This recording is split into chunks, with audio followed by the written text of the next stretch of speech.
Hello and welcome to, this is the 18th, I think, movie in the Marvel Cinematic Universe, but only like the 12th or 13th episode of our Marvel thing. Yeah, we have to record this one now because Yeah, it's going to be out of the cinema. Yeah, so we're doing Black Panther today, and just to establish, we're recording this like right after Ant-Man, but before Civil War, so if we forget any details, because that's where Black Panther shows up for the first time, so like we haven't seen Civil War recently, we're not going to watch it till next week, so if we forget something that happens in Civil War that pertains to this movie, I don't think there's too much. Yeah, they lay the groundwork in this movie pretty well. They show you what you need to have known. Yeah, like the only big thing I think that happens in Civil War that matters in this movie is that his dad was killed. Yeah, T'Chaka. But they go over that in pretty hefty detail in this movie, so yeah, his dad died. Yeah, spoilers. Yeah, so it opens with a child's voice asking what you assume is their father to tell him a story, and the dad goes into the story of how the meteorite hit Wakanda. Yeah. Now, I wasn't sure at the start, but at the end, I was pretty sure that was Eric talking to his dad, like Eric talking to definitely Joe. Like the first time going through this, I was like, oh, it's young T'Challa. It's T'Chaka and T'Challa. Yeah. But this time I'm like, no, that's not them at all. Yeah. Which is it's such a great opening. It's a really nice touch because it is kind of, it's two voices and they're both doing the African accents, so you're not really sure. But yeah, no, listening closer this time, especially because the guy playing N'Jobu was a very particular, very distinct vocal style, and I'm pretty sure it was him telling the story. And then of course they have that callback in his like spirit walk where he meets his dad again. But we've already jumped way ahead of ourselves as usual. All I wanted to say was, the story, the thing at the start, it's really cool. It has all this sand sculpture thing going on, like the modeling, which is like their technology, their nanotech, which is awesome. But like the actual storytelling is really like bland. Yeah, it's the Wakanda has a lot of history. Yeah, not everyone's gonna know it. We have to tell it to you in like 2 minutes so we can get on with the rest of the movie. And like it's fine for it to be simplified for the sake of a child, and that was a good idea.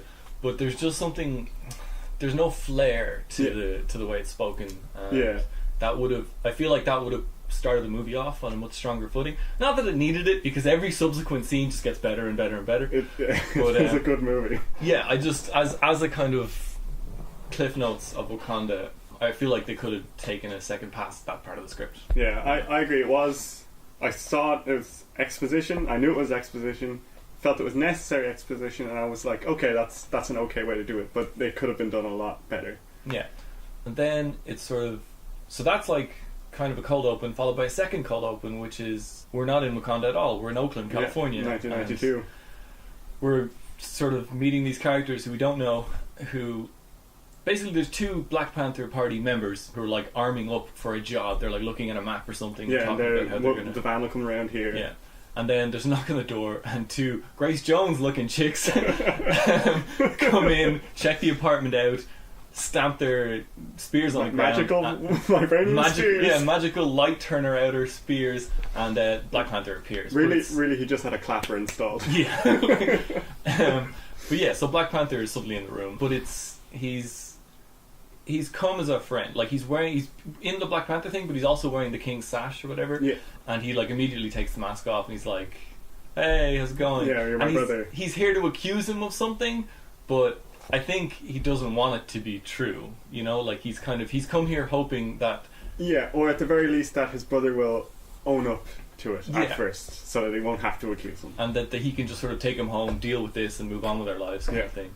Doesn't go that way. But we don't know that at the start. We don't know that. Sorry, yeah. But, so I bring that up because there's a moment that plays two ways. There's a moment in this scene where, like, there's the two Grace Jones chicks, light goes out, Black Panther appears, and it cuts to the young Forrest Whitaker character looking like, what's going on?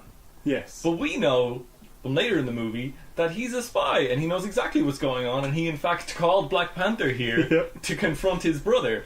But for some reason, and I guess you could play it like, what I mean, two ways. So there's the kind of obvious first watch way where you're like, so he's confused because this is a bizarre situation. Yeah. But then there's a second watch way where was he not expecting this? Was he not expecting the Black Panther to show up and deal with this personally, or like? Yeah, maybe he just expected someone else to show up. Or that maybe no, but what I mean is, did he expect maybe T'Chaka would show up as T'Chaka in a suit and like just hey brother, we're going home now. We have to talk. Yeah, and not as Black Panther, because then basically it all goes wrong. Like, we don't actually find this out until halfway through the movie what actually happened. Yeah. From our perspective, that the story sort of ends there, and it cuts to the kid looking up and the ship, and the ship, all the lights fly away to the. And so we assume that person was taken to Wakanda to face trial or whatever. Yeah.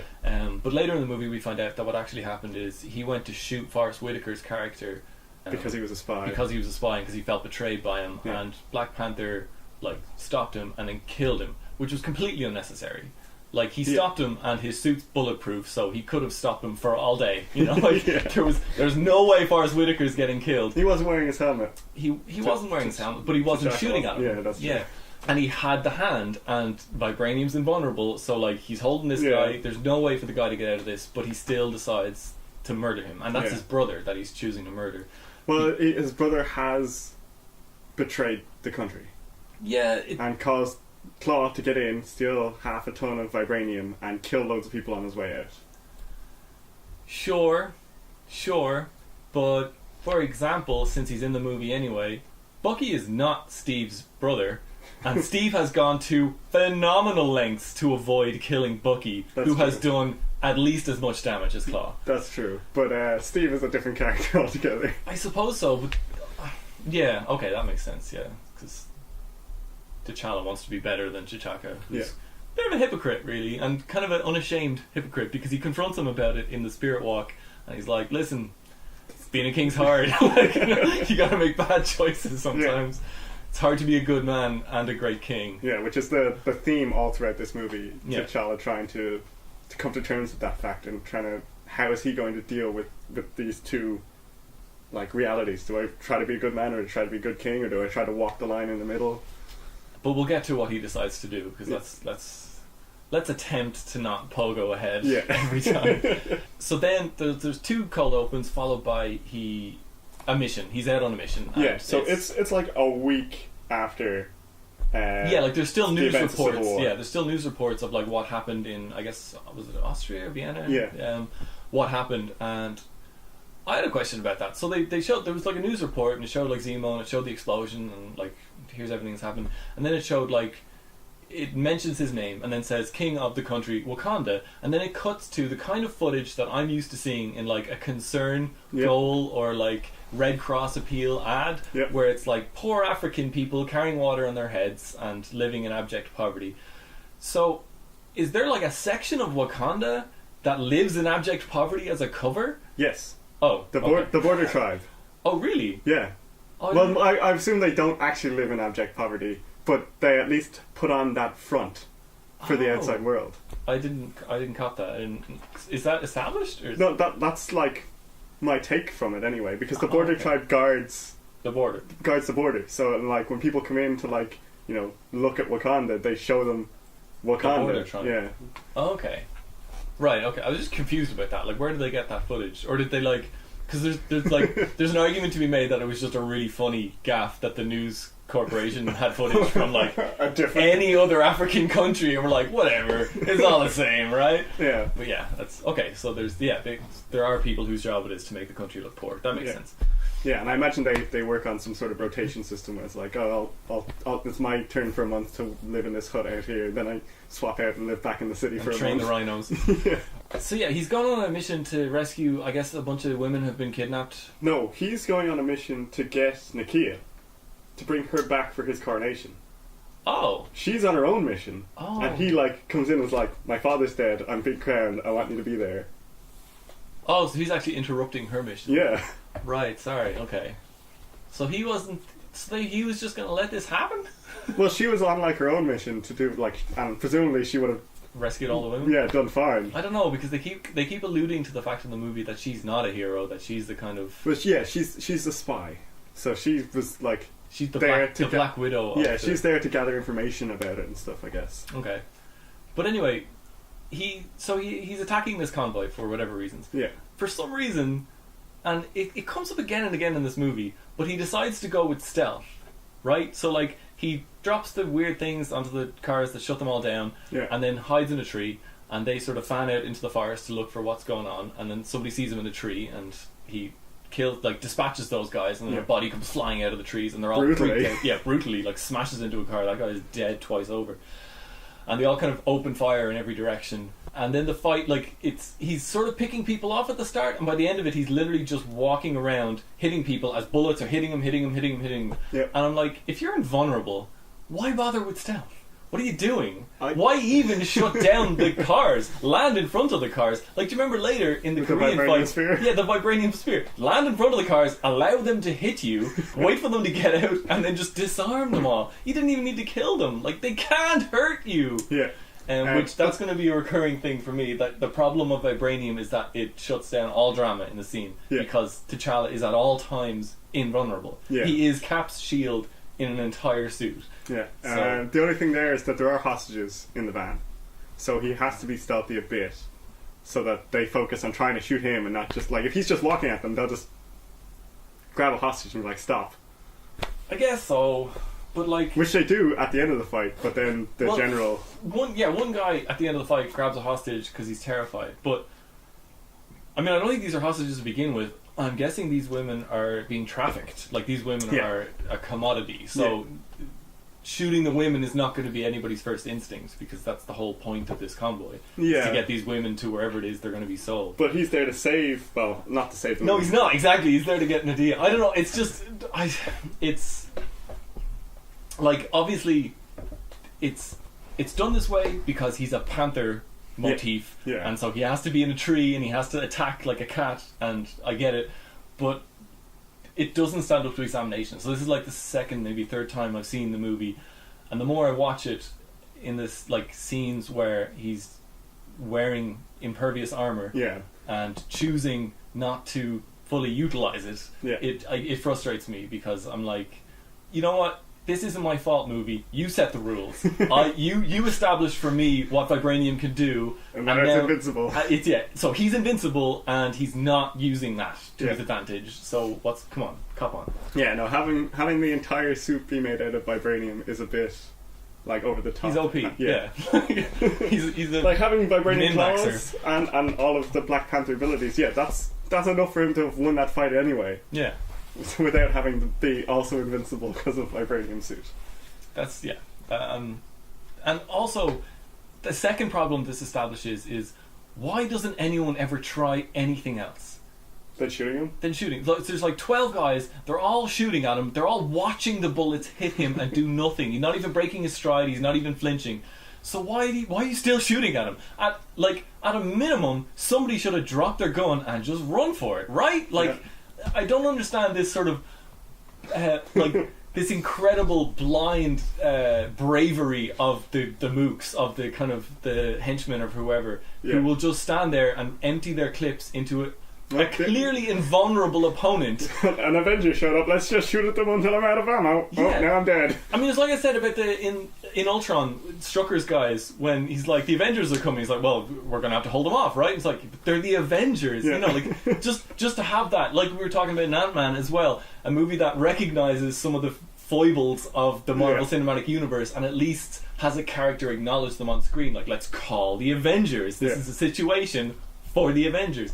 Or someone just yell out, he's invincible, and start running. Exactly, yeah. Just any leader in this rabble of militia just kind of go, listen guys, bullets aren't working, so, you know, like, jump on him, dogpile him, you know? Like, runs up and, like gun butts him or something. Yeah, or, like, get some ropes, or, like, we can't get through his armor, so hold him down. Yeah. Because that's how they deal with Killmonger when the Dora Milaje have him, when they're fighting him. They like, yes, okay, they do for some reason try to, like, stab him with their spears or whatever. Because their spears are vibranium. Yeah, but it doesn't seem to work. I don't know. Maybe it does work eventually. I don't think it does, because, like, there's a scene in Civil War where, hey, I remembered something from Civil War, where it's Black Panther against Cap, and he, like, claws the shield and just sort of scratches the surface of it and doesn't really Okay, like yeah. it doesn't go through at all. Also, their spears are crazy sonic weapons, and the sonic No, stuff. there are sonic spears, but the ones that they're wielding aren't the sonic spears. That's not, they're more like grenades or like rockets, like they're to be thrown. Yeah. But anyway, the point is that they ultimately, there's an argument to be made that what they were actually doing was just closing distance and getting closer to him and closer to him and closer to him, so that eventually they could lock spears around him and force him to the ground. And that's sort of, that would be my first instinct. We can't get through the armor, so the best we can do is try to contain him somehow. Yeah. And I'm not saying, you know, these are all obviously child soldiers who, they weren't given proper military training or anything, but just some fucking self-preservation instinct, you know, that they won't just... Look, what, they saw a guy get fucking smashed into a car so hard, it smashed the car, you know? Like, just to have a realistic level of fear for the... Have one or two of them break at that and just like, I'm out, just I'm done. This is too much, like, you know, we can't beat this guy. That's just something... That's one of those situations where prioritizing the coolness of the scene comes at the cost of the drama of the scene. You know, like the scene would be a lot more meaningful if he was terrifying. If like he arrives and the first few guys are like, fuck it, I'm gonna take him down. They get torn to pieces. He literally rips the turret off of one of the jeeps, and then just have like five of the guys go nope and just bolt, and then they could bolt. And if you don't want anyone to get away because they're bad guys and slavers, that could be when Nadia pops out of the back of the truck and takes them all down. But yeah, just some realistic human reaction. Like, because you need to establish, because we're humans watching these movies, you need to establish for us how a human being is supposed to react to what's happening. And if everybody in all of these movies always reacts with this kind of bland indifference, like this is just every day, people have invulnerable vibranium suits and lasers coming out of their arms, whatever, then why me watching the movie should I give a shit? Like the people who I am, like the people at my level in the movie seem to think that this is okay, so why... Is just par for the course. Yeah, why would I think any different? So why doesn't anybody ever try anything different? That's my question. And that's Black Panther's intro. So also here we find out that Wakanda has like spies everywhere. Yeah, running missions. War dogs. Like war dogs and spies. Like, well, we find out more throughout the movie, but they've got spies in every major country in the world and cells in all the countries just in case. And they go on some missions, but not others. And they help some people, but not others, because they're a weird isolationist country that only picks and chooses who they help for some reason. Yeah, that makes me wonder, why are they helping anyone? Like, they seem to have a problem with revealing themselves in even the smallest way, but they have... I can understand having spies. Like, every major power has spies in every other major power. Like, that's just part of the world. But that they have... That she's doing things. Like, like Nadia is known to people around the world as a Wakandan spy, you know, who has done stuff. Like, she has the conversation with the Korean lady where she's like, "You're trouble. Like, you bring trouble," which would imply that she's done something in South Korea. Like, so yeah, that's weird. It's just something I picked up on this, and I was like, what? Like, why do they have a huge spy network? I mean, maybe they use it to keep themselves secret. That's the only they actively using their spy network to keep themselves secret, but stopping trafficking in Africa doesn't seem to line up with that. So. And like just collecting together the 20 or 30 ladies and going, now never talk about this, that'll work. Never speak up. That's something else I really wanted to speak about. How they have like ritualistic phrases that are repeated throughout the movie. Okay. Like whenever it's like, ask me my name. Whenever someone asks your name, you're like, oh, I'm this person, son of this person, and that's repeated throughout the movie. And this as well, they never speak of this. I think gets said a couple times as well. Okay. Yeah, I think that's a bit weak though. Like some random, I don't know, Nigerian woman being told by some other bald Chris Jones. No, definitely someone would say something. But I like the almost ritual of the phrase. Yeah, well, I mean, there's a lot of ritual involved in Wakandan culture. Yeah. Some of it fine and, you know, harmless. Some of it fucking bonkers in 2018. But we'll get into that. Yeah. And then that's our introduction to Black Panther in this movie, and then we get a kind of introduction to T'Challa where he takes the helmet off, and Medea's holding his hand, and like his dad just died. Like he's a guy whose dad just died. Yeah, literally a week ago. Yeah, and he has to go home now for the funeral, and then he's going to take his dad's place at home, where we get the. No, because but then before we actually get the kind of ritual combat thing, we get Killmonger's introduction, right?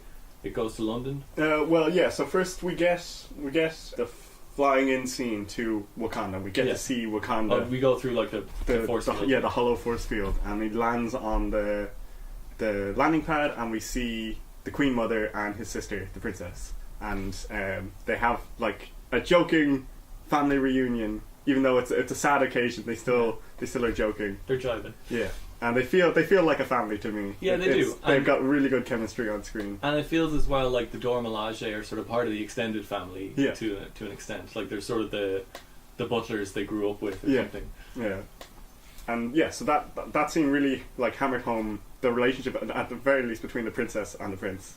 Yeah, where they're jiving off each other, and it's just like can't wait to see the modifications to your ceremonial outfit. Yeah, and exactly. It's proper sibling rivalry thing going on, but she's also kind of there's a sibling rivalry, but she doesn't seem to have any aspirations to the throne. She actually really enjoys what she does, which is she's the Q. Yeah, she's Q.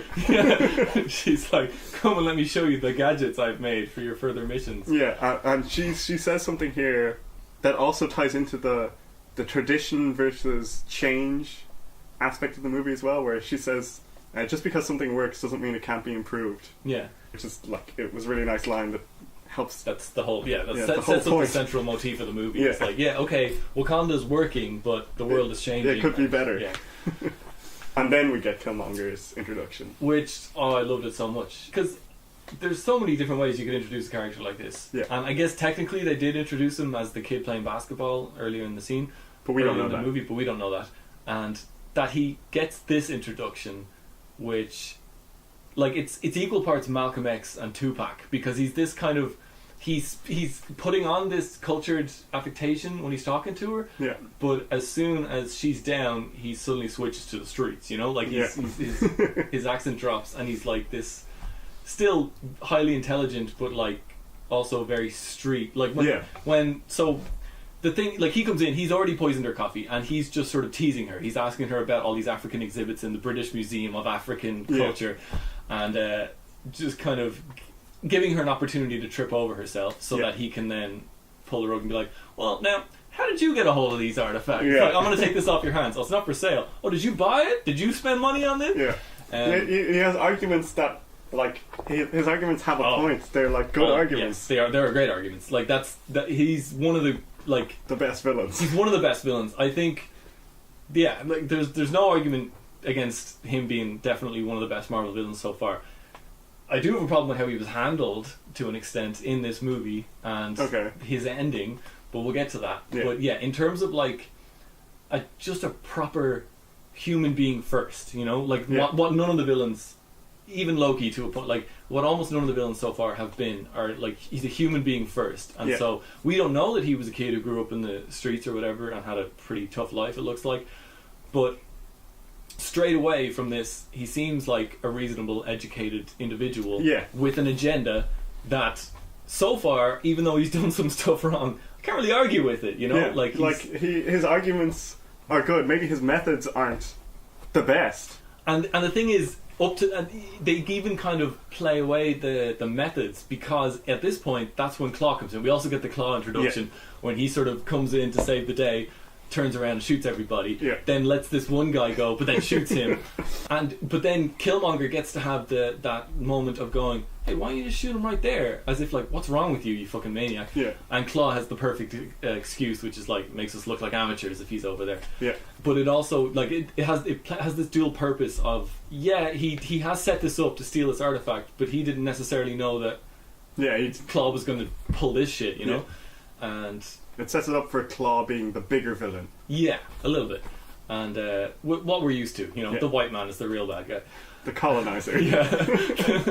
And then they get like, there was a hammer or something that's happened to be made out of vibranium that they're stealing to sell.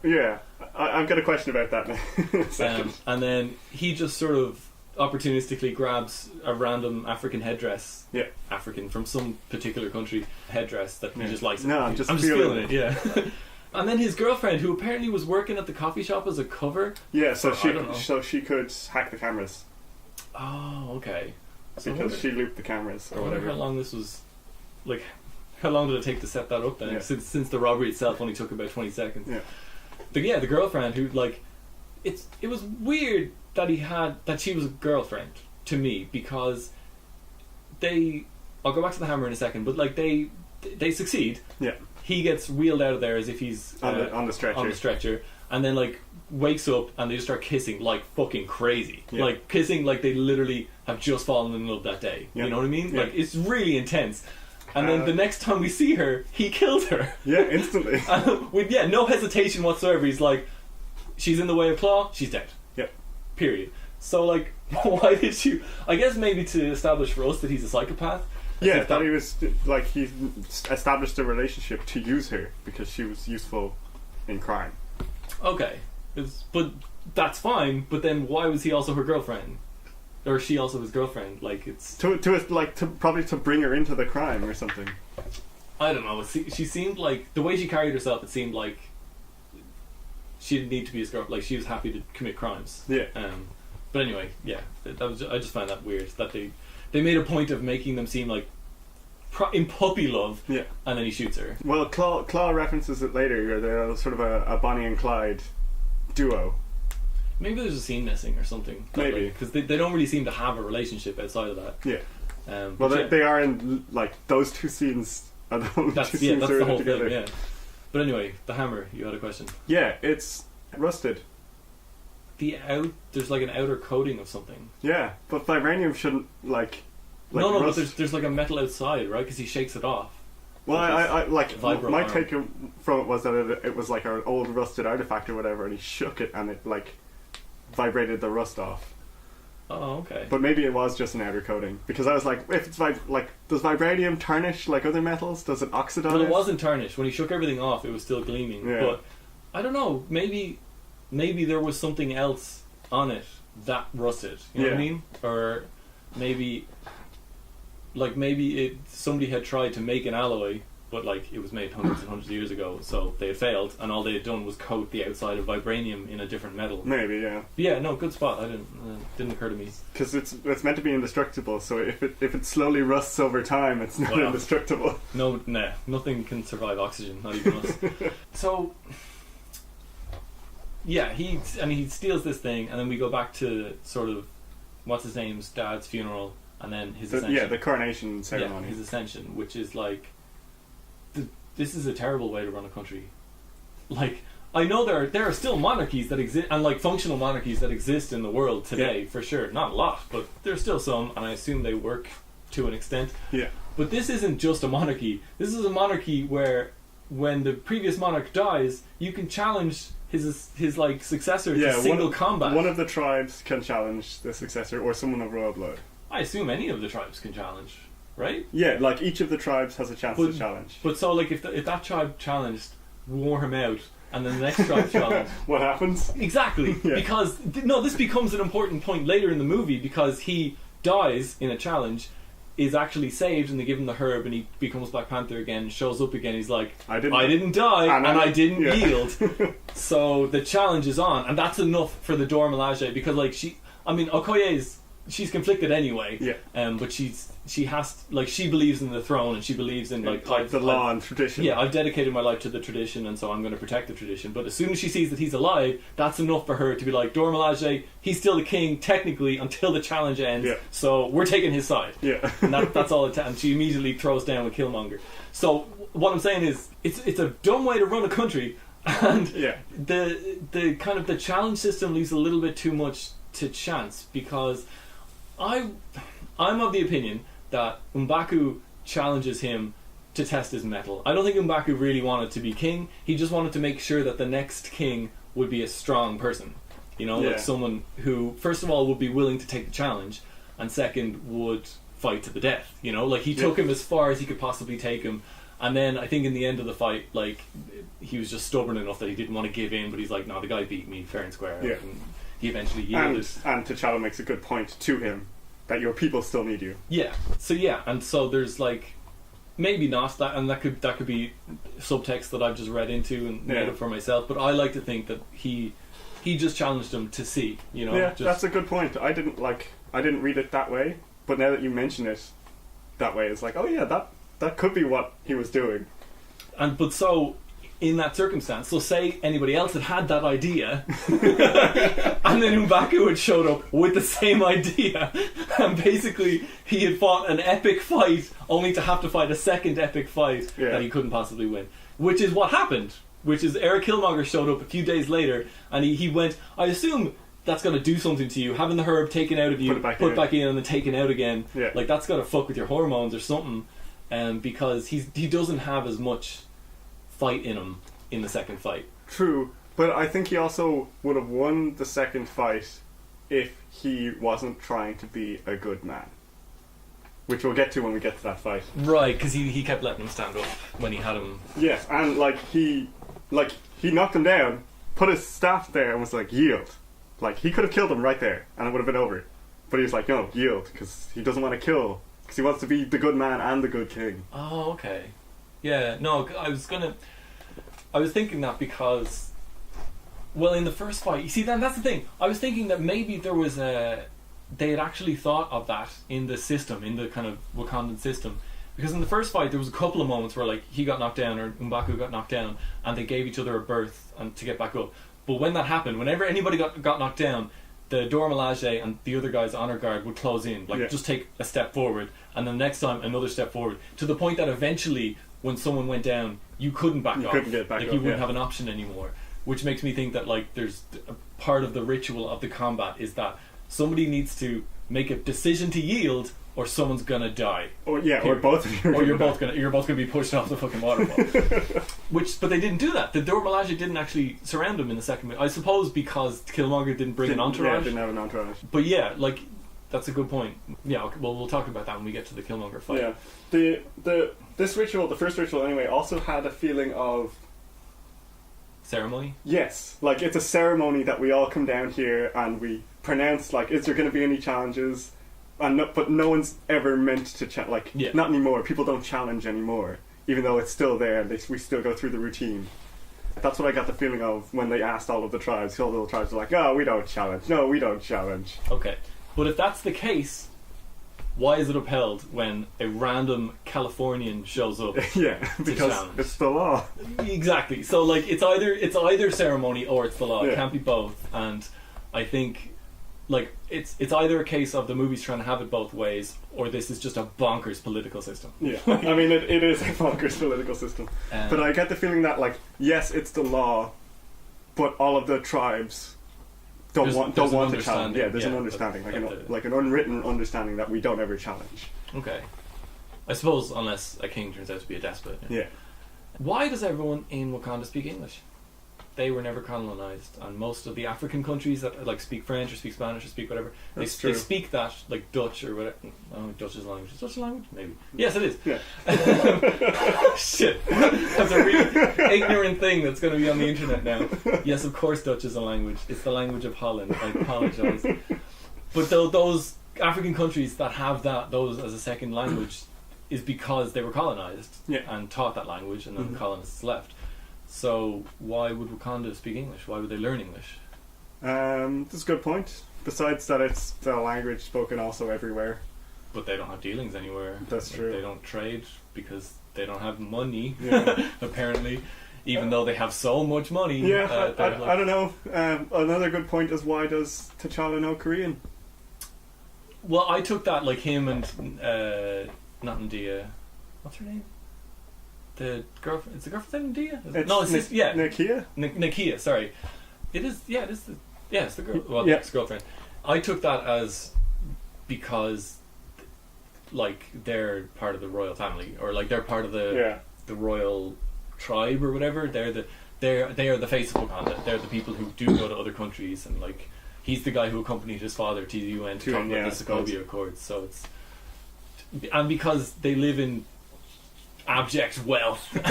There's nothing to do but learn things, you know? Learn things and train to become the Black Panther. Pretty much. Yeah. Also, the Black Panther and the Black Panther suit, we find out in this movie, are a different thing. So being the Black Panther, it's a mantle that you take on, which is that you... And I assume being the Black Panther predates a vibranium suit, but because I assume they weren't immediately able to build vibranium suits in the 4th century. So the Black Panther mantle is something that vibranium did something to the groundwater or whatever and transformed the plant life so that it grew this heart-shaped herb that when you take it gives you like super strength and senses and enhanced reflexes and everything. Does he have to take that herb on a regular basis? That's a good question. I don't think so. I think you take it once. I mean, obviously, there's literally nothing on the planet that you can take once and its effects will last the rest of your life. Yeah, but there's also no vibranium on the planet. That's true. Okay. There's no vibranium possibly infused with the Soul Stone on the planet. Possibly. My question is, what colour is the Soul Stone? Is it purple? I bet it's purple. No, the Power Stone is purple. Oh, the Guardian's colour. Damn. Yeah. It could be a darker purple. Like the Guardian's one is kind of pinkish purple. Yeah. But, because it's is it? No, because it's not blue. Because the Tesseract is blue. Yeah. No, I subscribe to that theory as well. That Wakanda is sitting on top of the largest Infinity Stone yet to be found. Yeah, even if it's not large, even if it's just sitting there, and just spreading out power tendrils into the vibranium and into the Wakandan countryside. Yeah. And teaching them how to make technology just like the Tesseract did. Yeah, because the stones all seem to have they all have these names, right? Yeah. So we have the Space Stone, and what we've seen the Space Stone do sort of viscerally is teleport people. And there's the Power Stone. What we've seen the Power Stone do is destroy everything it touches. Yeah. And then what we've seen the Time Stone do is control time. What we've seen the what other stones are there? Anyway, the point is we've seen them all do the thing to which the ability to which it's described. But then we've also seen stones do fucking anything. Like the Vision has the Mind Stone in his head, but the Vision can fucking do anything. He can change his density at will. He can fly. He can change his appearance. He can fire laser beams out of his head. The Mind Stone can do far more than just control people's minds. Yeah, the question is how much of that comes from the Mind Stone and how much of it comes from him being in a vibranium-built body designed by Ultron. Which also, that would mean if vibranium comes from yet another Infinity Stone, like that Wakanda is sitting on top of, that means that he's made of 2 stones, technically, to a degree anyway. Yeah. Shit, that's crazy. Oh, I hope that's true. Yeah, we'll find out. We're going to have obviously a podcast after the Infinity War, so we'll be celebrating or commiserating if we turn out to be wrong. But we didn't actually. We should probably.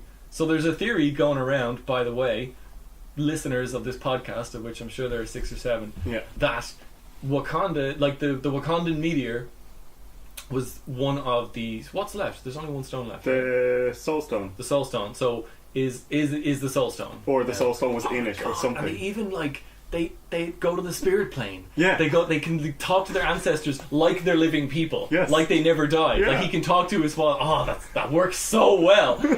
But yeah, the Wakandan meteor had, I guess, the Soul Stone at its core. And is the Soul Stone. Or the entire meteor was the Soul Stone, and that's so all of its effects, first of all, vibranium's unbelievable toughness, but then also that it created the heart-shaped herb and gave Wakanda incredible technological advancements. Just because you have a new form of metal doesn't mean that you'll shoot ahead of everybody in technology. But we've seen other stones give people knowledge. Yeah. The Tesseract gave Selvig knowledge on how to build the gateway.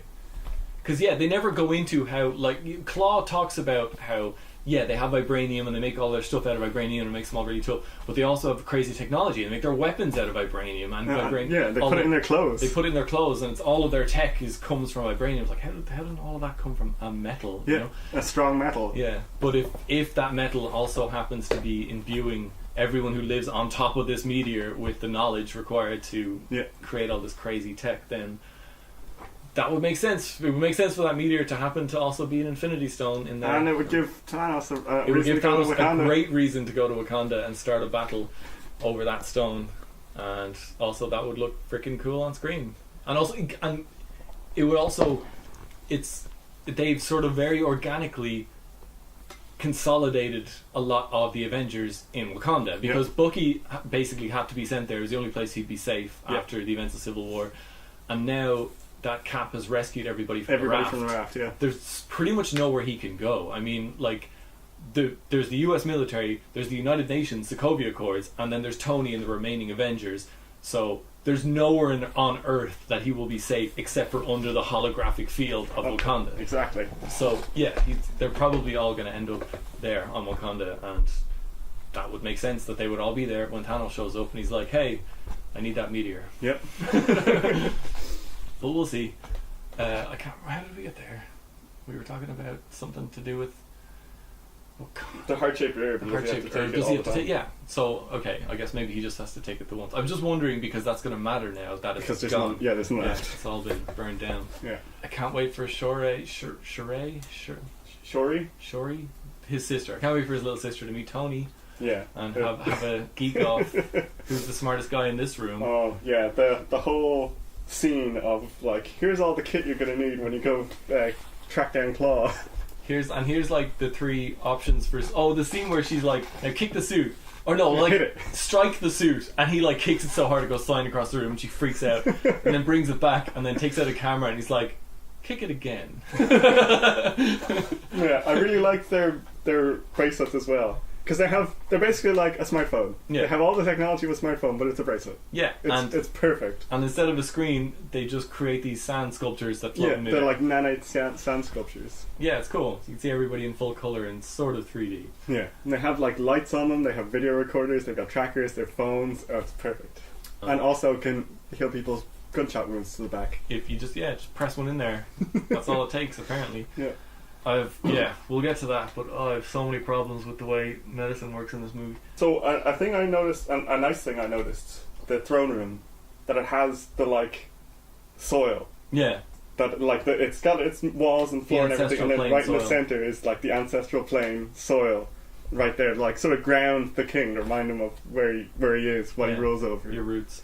Although if you look, like outside of the soil, there's immediately a glass ring to show that in fact this room has nothing below it. It's miles above the earth, which is also pretty cool. Yeah.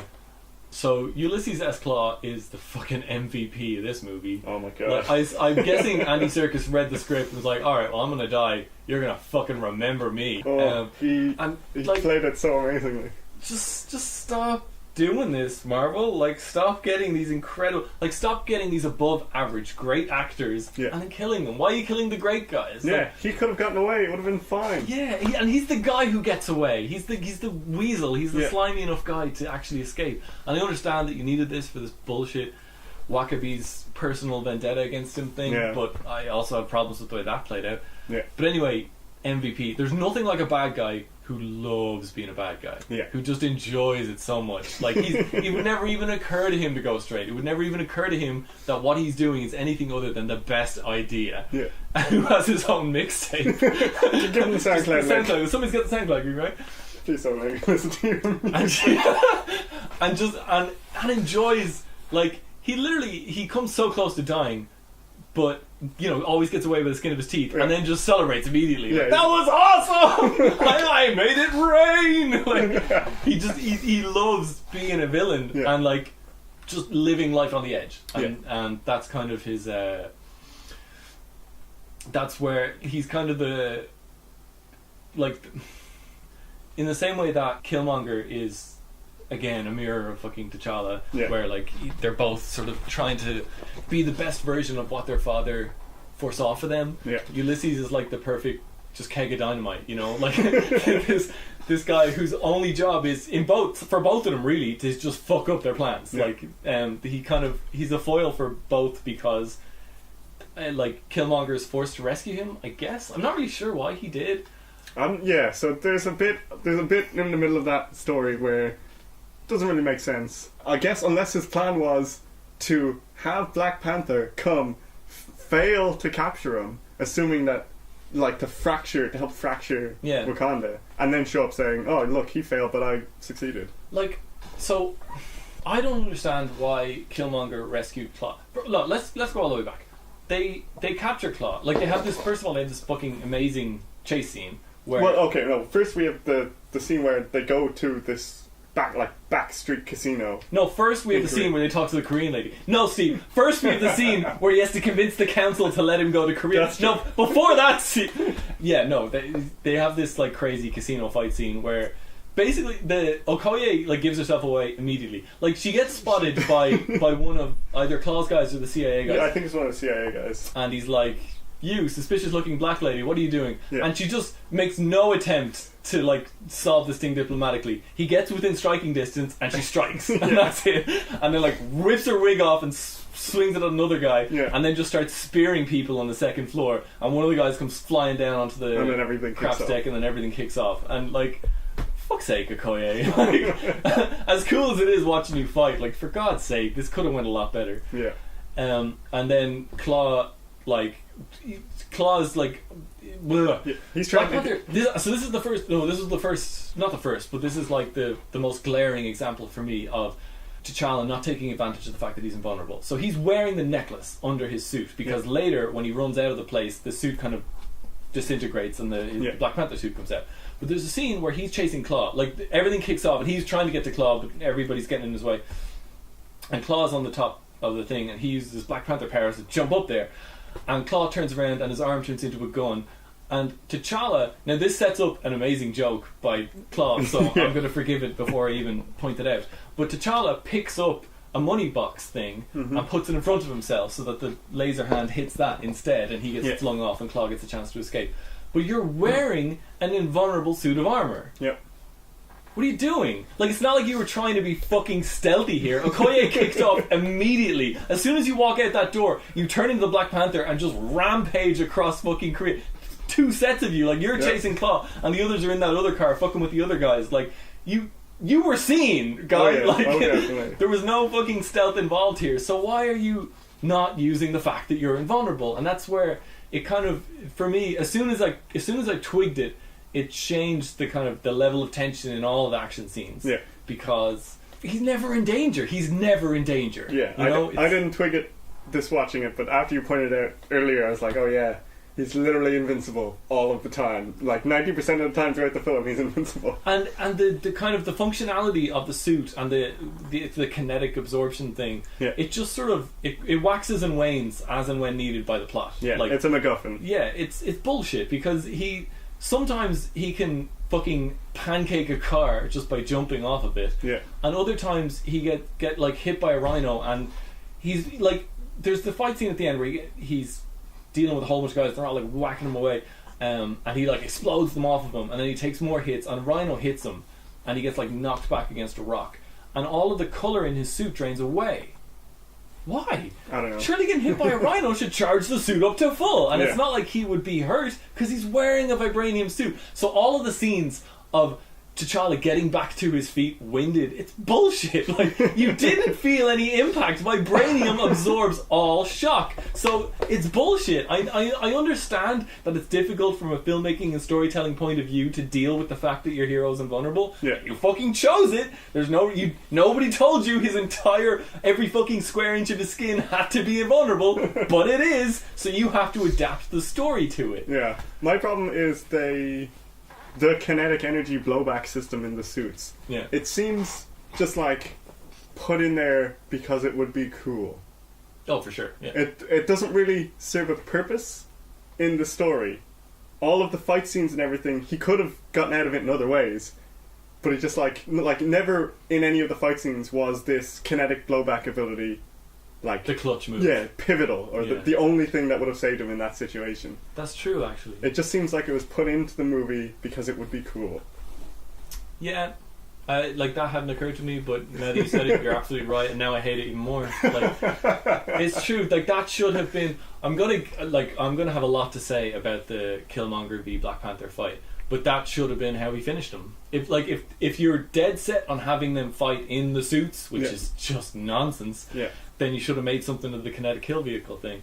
Yeah. But yeah, so they have this epic fight, which aside from all of that, and I know I just spent a whole bunch of time complaining about it, it's still cool. And it's an amazing fight. It's mostly the cooler parts for me were the other two, the Okoye and Nakia in the car chasing down the other car, which turns out to not be the car with Claw in it.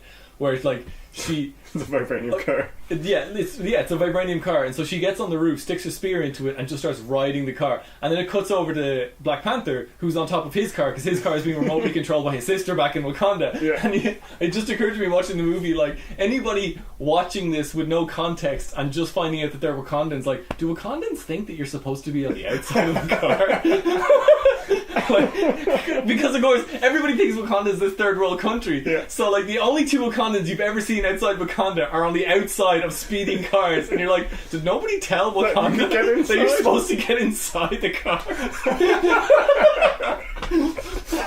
Oh, we pay for that. But yeah, then she's like riding atop the car and throws her spear through the other car, and it jams into the road. And it being vibranium, the car wraps around it immediately. It's amazing. It's so cool. And then she sort of, your man gets his own back on her by like, I guess. So he shoots Black Panther with this same arm at one point. Yeah, it's like it's a sonic mining laser, and it kind of ripples across the vibranium. Yeah, it does what the sonic lights do at the end. It like starts disintegrating or like turning off because of the sound waves. Cool. So my question is, when he fires that same gun at the vibranium car, why does the entire car fucking implode to the point that the only thing is left is the steering column and the driver's seat, because that's what scratches down the road? That's a good point. You know? And then in midair, like maybe all the panels were vibranium, but all the bolts were not vibranium. So all the bolts disintegrated, and that's why the car just fell to pieces. Yeah, Steve, maybe that was it. You're probably right. I'm sure if you asked Ryan Coogler, that's exactly how he'll fucking explain it. No, it was bullshit, and it was just min-maxing what it can do in the moment to make it work for your story. Anyway, the only reason we went through that fight scene in such graphic detail was because we wanted to get to the next scene, which is two really dumb things happen from my point of view. They have Claw in an interrogation room, and they were sort of forced to like let the CIA handle, like basically because the world was watching. The world was watching, and all their transport had been destroyed. And Ross showed up to pick them up. It's like, everybody want to get in, and so he takes them, I assume, to like a Korean CIA safe house. CIA safe house. And they're sort of having a conversation in Wakandan with Ross there, being like we should just take him and like take him back to Wakanda. Like they can't stop us. Yeah. And he's like, no, we should be diplomatic. It'd be better to give him 5 minutes than to to create a scene. No, it wouldn't. Oh my god, that was the worst idea. How fucking dumb can you get? As soon as Ross goes in there, he Claw just starts spilling everything about Wakanda. Now I know later in the movie it turns out not to matter because he voluntarily goes to the UN. He's like, here, we're going to tell you everything now. But at that point, it was the dumbest fucking move in the world, because then he has to go back to Wakanda with Ross, who knows everything. Yeah. And then is given proof of everything. Like the Ross storyline for me is just, it creates more problems than it's worth, because ultimately Ross's only contribution after being taken to Wakanda is to fly the plane that he stops all the weapons. Stops the weapons, which is something that the little sister could have done, because she was useless in the fight against Killmonger. Yeah. And they've set her up the whole movie to be the person in the lab solving everything remotely. But yeah, there's something we'll come back to later, because I'm already in the middle of a different point. But like the only two things that are pertain to Ross's character after he gets to Wakanda are that he's the pilot, turns out to have been an Air Force pilot back in the day, who stops the supply ships getting out with the weapons for the war dogs, and his spine is like, he gets shot in the spine and they fix it with their crazy advanced medical technology, and that's the two things that's established here. Oh, and he's got a fake death. He's got a fake death? Yeah. He blows up the last ship. He's like, okay, now we gotta get out of here, and then immediately cuts to the entire lab exploding. Yes, that's true. Yeah. He dies, but not really. Yeah. So number one, that was a dumb thing to let him talk to them when it wouldn't have even been a scene. Again, you're invulnerable. Like, you could go in there, pick him up, and walk out with him, and they could either shoot Claw or do nothing. You know, like those are their options. And if they shoot Claw, you kind of still win. You know. Yeah. But he wants to be diplomatic. He wants to be diplomatic. Because this is him trying to be the good king. Yeah, but this is the fucking CIA. Those are diplomats. Those aren't the people who you deal with as like the sovereign of a nation. This is the fucking. These are the guys who fucking infiltrate you and destabilize your nation. The CIA did not come out of this movie sounding good. Not at all. At all. They never do. I mean, they're not good guys. Yeah, but a CIA operative was like, yeah, you know, these are the guys we send in when we need to destabilize governments and take over. Yeah, always periods of transition. You know, change. The death of a monarch, for example. Yeah. So that's number one. Number two is Killmonger rescues Claw. Now, maybe if he had rescued Claw immediately before Claw told anybody anything, that would have made sense to me. But he would have to have known, first of all, the Claw has no loyalty to him or anyone. So if there was a deal anywhere in the ether, Claw was going to snatch it and tell him whatever. So there was no way Claw was going to have his back. So he would know as soon as Claw is captured, Claw's a liability. So I could understand going in there to kill him, but to rescue him? Because ultimately he does kill him. So why not just blow open the wall, shoot him in the head, and fucking peace out of there? Because he needs Claw's body. Okay. Fuck, yeah, that does make sense. But then... Why didn't he kill him earlier? I don't know. Why didn't he kill him earlier? But then also, I don't understand this plan. Or why this plan works. Yeah. Because he takes... So, after this, so Killmonger goes away and shoots his girlfriend, and then... Yeah, so we get... Other things happen, but what happens with our main story and our characters is that your man, T'Challa goes home, he's kind of picking up the pieces and trying to figure out what to do next. Yeah. Wakabe comes to see him. He's also shaken by Killmonger's rescue because he sees Killmonger the ring on the necklace, and he's like, "What? How could you get that ring? Yeah. There's only two people who have that ring." Yeah, well, one of them's dead. Yeah, that's true. Sorry, okay, I skipped over that point. But so T'Challa gets back, and Wakabe immediately comes to see him because Wakabe's family was killed by Claw. Yeah, and Claw was escaping. He backed T'Challa against the council to go on this mission because he wanted T'Challa to come back with Claw, or at least with Claw's head. Yeah, and T'Challa gave him his word. He's like, I'll kill him or I'll bring him back. So, and early in the movie, it was kind of established that they were friends, like good friends, like good friends, close people to each other. Yeah, close people to each other. What the fuck? Sometimes it's hard to just keep talking. You know what I mean?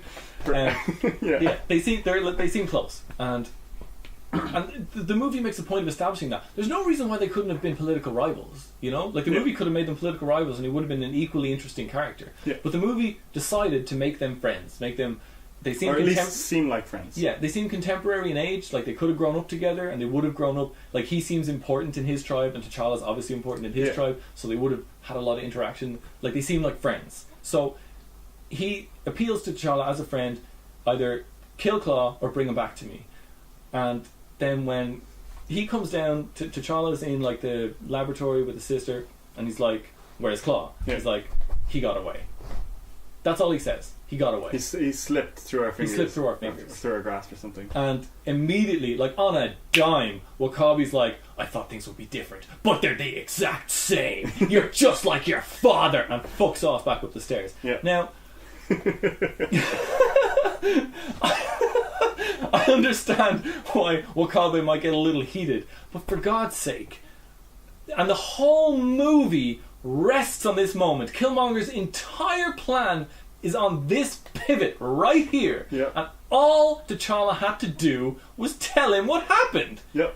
Just tell him the truth. We caught the guy. You can see it. It's on thousands of camera phone footage that we caught the guy. Yeah. We had him in our custody. And then I'm going to tell you what happened next. A guy wearing an African mask and who had a ring that was just like this ring I got on my finger, blew open the fucking cell that we had him in and took him out of there. And then maybe he wouldn't have believed him. Maybe he would have been, "You're just making excuses, just like your father," whatever. Or he would have just been so worked up about, like, "I thought you were bringing him home and you didn't," and all of my repressed feelings are making it too difficult for me to reconcile with you. Whatever. They could have had a dramatic moment, sure. And he would have stormed out of there, went back to his village. Killmonger would have landed in his fucking Cessna, like right at the border of fucking Wakanda. That he flew from Korea. And dragged the body up and, opened up and its Claw, and then fucking Wakabe would have been like, "Could I just see that thing around your neck for a second?" You know? He's telling the truth. Yeah, like Kill you now. Yeah, or like just do what he did, which is he actually did a relatively kind of loyal thing, which was he brought Killmonger to the throne room as a prisoner. Yeah, like he brought him as a prisoner and said like he has Claw's body. I've confirmed that. Like he brought Claw to us, but that's all we know. Yeah. But the thing is, he brought him as a prisoner, and he had the ring, and he was waiting. Basically, he was waiting for T'Challa to tell a lie. Yeah. He was waiting for T'Challa to say something so that he could trick him. Waiting for T'Challa, like giving. Basically, he was doing the same thing that that Killmonger was doing, which was that Killmonger wanted an opening. He didn't want to just come in and say, "I'm the son of the brother, so I have a claim to the throne." He wanted T'Challa to first establish a lie, what must be a lie, because nobody knows what happened to the uncle. That he even had a son or whatever, and so he needed him to establish that falsehood first. Yeah. And so did T'Challa's best friend since he was a kid. And yeah, okay, your parents got killed, and that sucks, but that wasn't my father's fault. That was war or whatever. Like, well, not even war. That was Claw, who was helped by this guy's father. Claw was helped to invade Wakanda by this guy's father, by fucking Njobu. You know, yeah. Like You walked him! You walked the son of the guy who helped the guy who killed your parents to get in here. You walked him into the throne room and handed him the throne! All because the two of you, who were established, as I said previously, as friends, not rivals, because the two of you couldn't just have an honest conversation. Yeah, it falls into that trap that movies do all of the time, where lots of the tension and everything, like the entire movie could be solved if characters just talked to each other. And the thing is, say like 2 extra lines to each other. And the thing is, in a lot of movies it doesn't matter, because a lot of movies are more superficial and have characters who they don't deep dive on, you know? They don't go too deep on the intrigue or the interpersonal relationships or the character development. This isn't one of those movies. This movie trips over itself trying to give you character development. All of the characters have, like, they all want different things, they all have different motivations, they all feel like fully realized individual people. Exactly.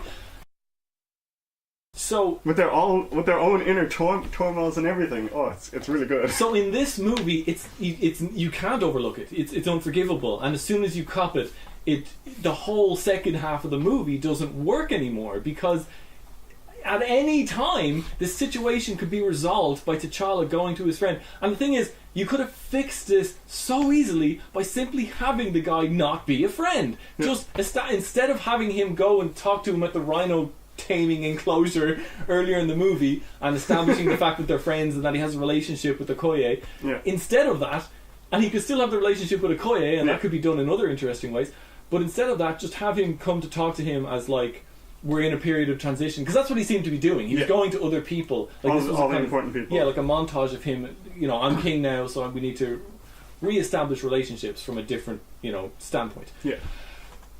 So just have him, like, have the guy be cold to him. Have the guy be like, I should be king, or like, why? What is your tribe always the preference? Or even if he doesn't believe, like, even if he doesn't want to be king, doesn't think T'Challa will be a good king, something like that. Yeah, like, how are you any different than your father? Something to establish the fact that he doesn't like or trust T'Challa, instead of that they're friends, because then the movie could play out exactly how it did, and it'd be fine. And I would completely understand why T'Challa wouldn't consider trying to talk to this guy, because this guy wants a different king. Regardless of what I tell him, he's happy to just have a different king, that would be fine. But the way it is now, it doesn't work, simply because of the fact that they're friends. It seems that they made them friends so that there would be that betrayal and sort of up the emotion in the movie, but it doesn't work when you look at it for a bit longer. Yeah, and the betrayal, I think that the betrayal part of this movie came from his father. That, like, he goes to see his father in the spirit plane, and his father tells him nothing of this.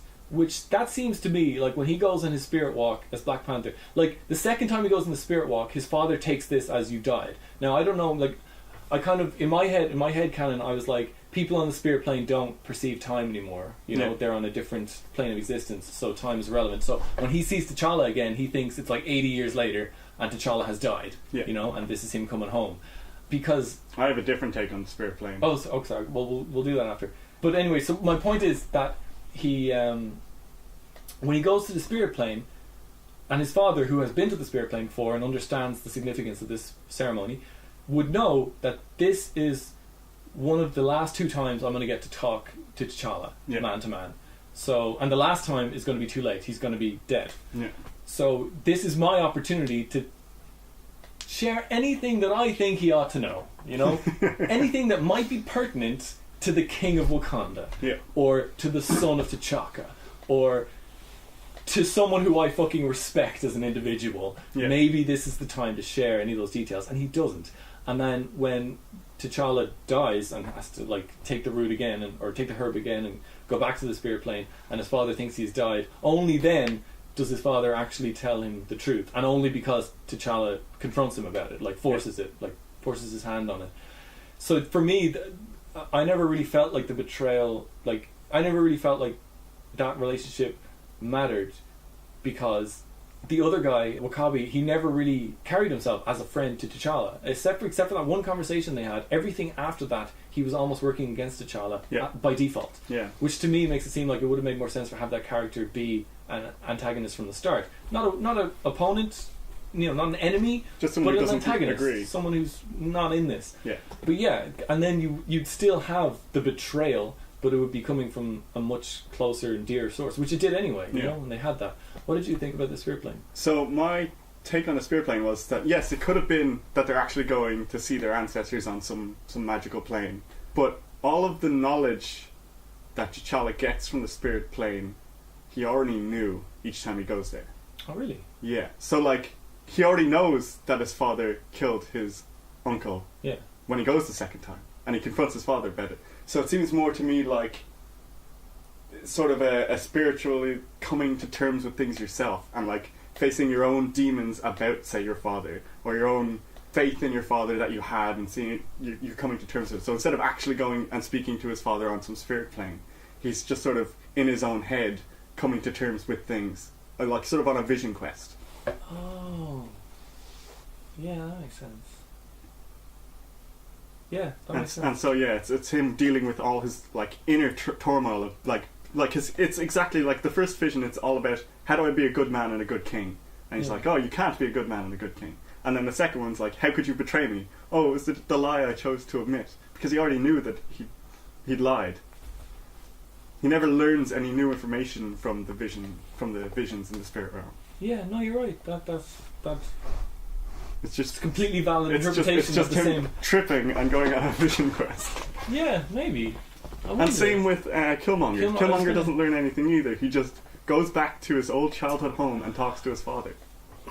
I don't know about that. Like, I really thought Killmonger talked to his father, because the way his father reacts to him, to the grown-up him, to me it felt like disapproval or disappointment. That he, at the start of it, he was sort of the same refrain that I guess Killmonger would have heard as a kid about Wakanda and about, the way things ought to be, and about the way that we can make the world better. But in the end, like Killmonger said, like the little kid Eric says some like really heartbreaking stuff, like people die. That's just how it is around here. It is, yeah. And he says like he's basically just sort of throwing out that kind of pocket-sized Black Panther philosophy, Black Panther Party philosophy about like doing to them before they do to us, kind of thing. And his father says something along the lines of, "I wish I'd brought you back sooner. Like, I wish things hadn't gone this far." And he's sort of saying, like, Eric is kind of saying, well, this is how it is, and this is how it's going to be, and this is, I'm going to do what I'm going to do. And when it goes back to the father, he's sort of like, he's accepting it, like, this is who you are now, but there's like tears in his eyes, and he looks really sad and dejected and disappointed. And to me, it was kind of like his actual father seeing what his son has become, and realizing like he's twisted, like this isn't he's doing what he thinks is right, but he's got the wrong idea, and maybe even I had the wrong idea. Like, I don't know, it seemed to me like that was actually the culmination of Njobu's arc. Was him realizing that, like, Eric is about to realize his dream of sort of going back to Wakanda, taking over and turning Wakanda's technology against the white oppressors. but he's crying about it. Like and he's not happy and he's not proud. Yeah. And it looks like disapproval to me. Like he doesn't say anything, but it looked like disapproval to me. And that would be a weird thing for Eric to imagine in his own head. Yeah, it could be like a part of himself realizing that he's taken it too far, and this is how it manifests in his vision. Well, Steve, if you're just going to rationally find a way to... No, that does make sense. And then actually that makes it... I like that grounds it more, like instead of there actually being, like that they've, like... Although Soulstone, like that's the thing. Yeah, I know. It's another interpretation of how these visions could be. It probably, like, is meant to be them actually speaking to their ancestors through this magical herb that's probably powered by the Soulstone. But I could also read it as them just coming to terms with things they've done themselves in their own life. Yeah. And it works both ways. Yeah. And it works equally both ways, I reckon. Yeah. And I like that interpretation. That's actually that it's all information they had already, and it just gives them an opportunity to process it. Like that's pretty cool. Yeah. So wait, where was the thing about is? So the whole Killmonger's entire strategy. Or his whole plan, coup, his whole coup plan doesn't really make sense. No, I mean the plan makes sense. It's just that the execution relies on information he couldn't possibly have had, which was that T'Challa would, number one, promise this specific guy, this border tribe guy, that he was going to bring back Claw. That this border tribe guy had a particular beef with Claw because of what happened to his parents, and that upon being confronted with the information in his own throne room, T'Challa would tell a lie that would give Killmonger the opportunity, because it seems like he's not allowed to say his name. It's like you were saying, there's a ritual. Yeah, there's a ritual here where people have to ask you your name, and then you can declare it the way they do in Wakanda. Okay. That's why he's like, ask me who I am. Ask, because he can't just say who he is. He has to be asked. But why? It's the ritual. It's like the way things are in Wakanda. Okay. I mean, it makes for it's a great dramatic reveal. Yeah. And I love the scene, and I love that, he shows them the inside of his lip, and they're all like, fuck, it's real. They're glowing vibranium lip tattoos. And he immediately turns to one of the random other queens or whatever and goes, Auntie? Sup, Auntie? And that he, straight away, is it in this scene or is it in after when he becomes the king, that he goes, it looks real comfortable in here, must be nice. That's this scene, yeah. This scene, yeah, because he immediately establishes his agenda before he even has any power, any claim to power. He's like he already knew they lived in opulence, but he's coming here and he's like, you guys, it reminded me of the Catwoman scene in The Dark Knight Rises, where it's like, you're going to wonder how you could live so large for so long and leave so little for the rest of us. It's a very, your chickens that come home to roost, and their name is Michael Jordan. I really like this scene because we get sort of a almost philosophical argument between T'Challa and Warmonger. Yeah. And Warmonger's like, we have to help these people. You have the means to help them, and you're doing nothing. We have to help. Yeah, Killmonger's saying this, and then T'Challa's like, well, we can't wage war on the world. That's not our way. I'm not king of the world. And it gives Killmonger such depth as a villain, because he has good intentions. Yeah. But he's going about it in an evil way. Yeah, well, that's the thing. When he comes into the room and he sees how comfortable they're all living, and he establishes that y'all are living real nice up in here. Must be nice. There's 2 billion people out there look like us, don't live this nice, you know. They don't.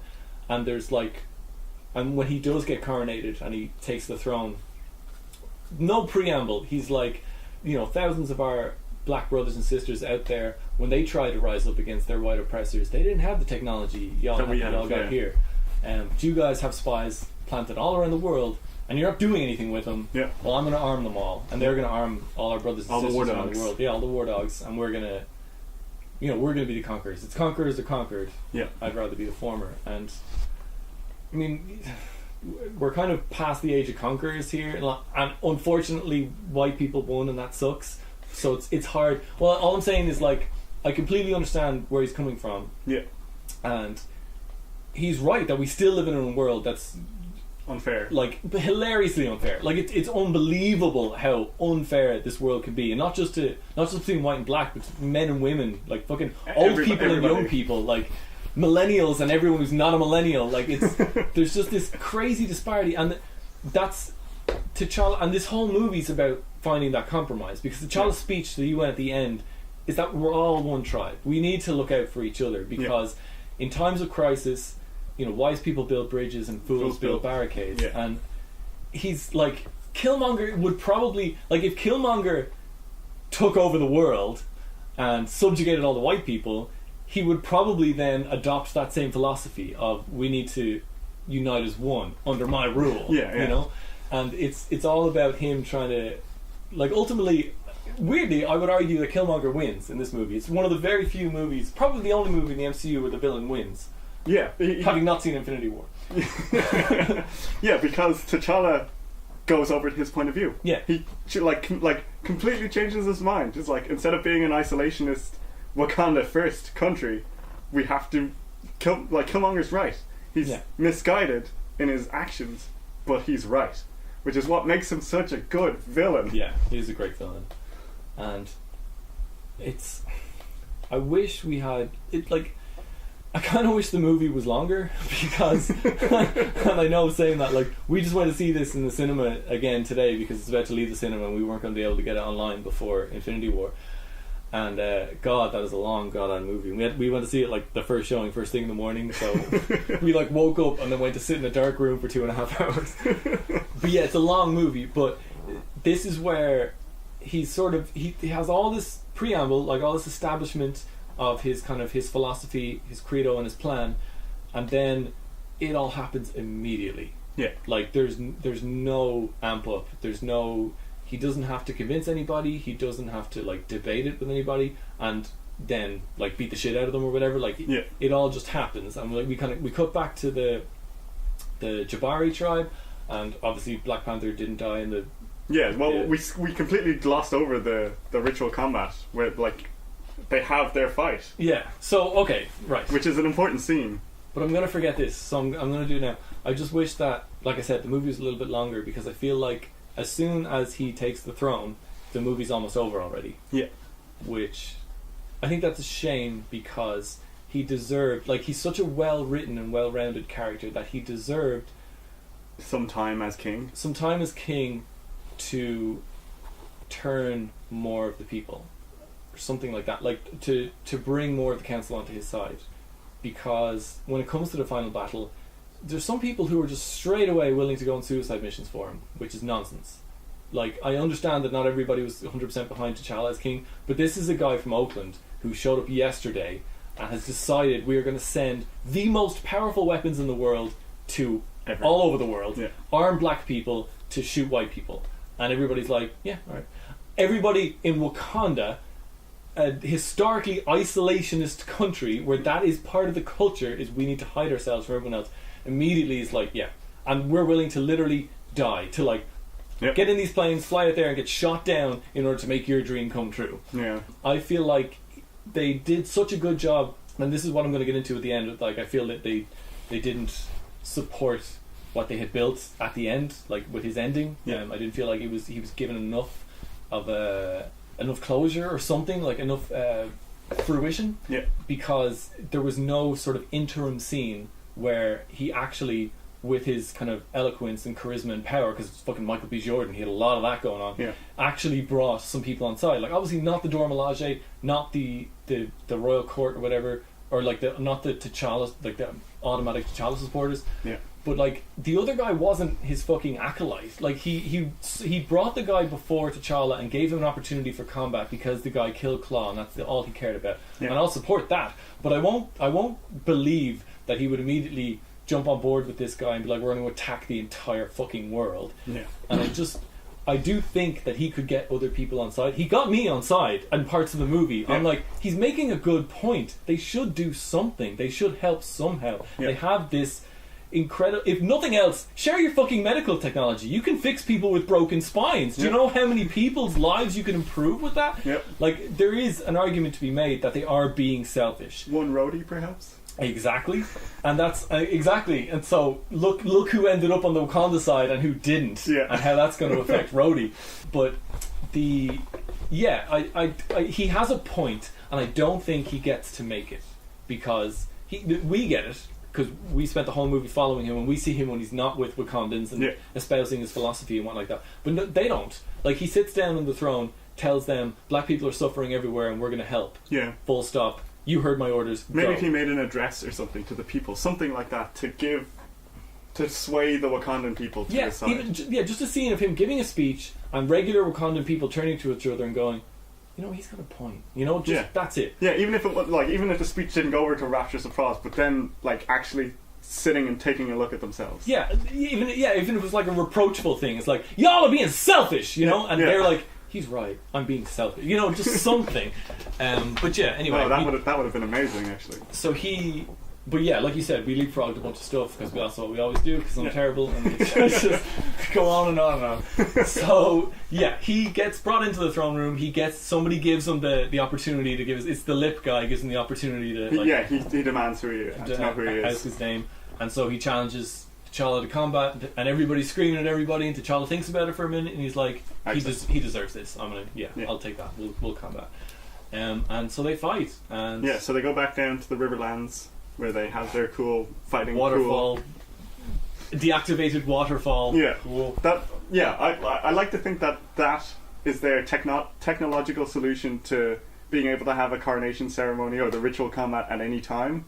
Because I imagine in the past they had it only in like the dry season when the water level was low enough for them to have it here, and then they installed this huge like whirlpool thing so they could have it whenever.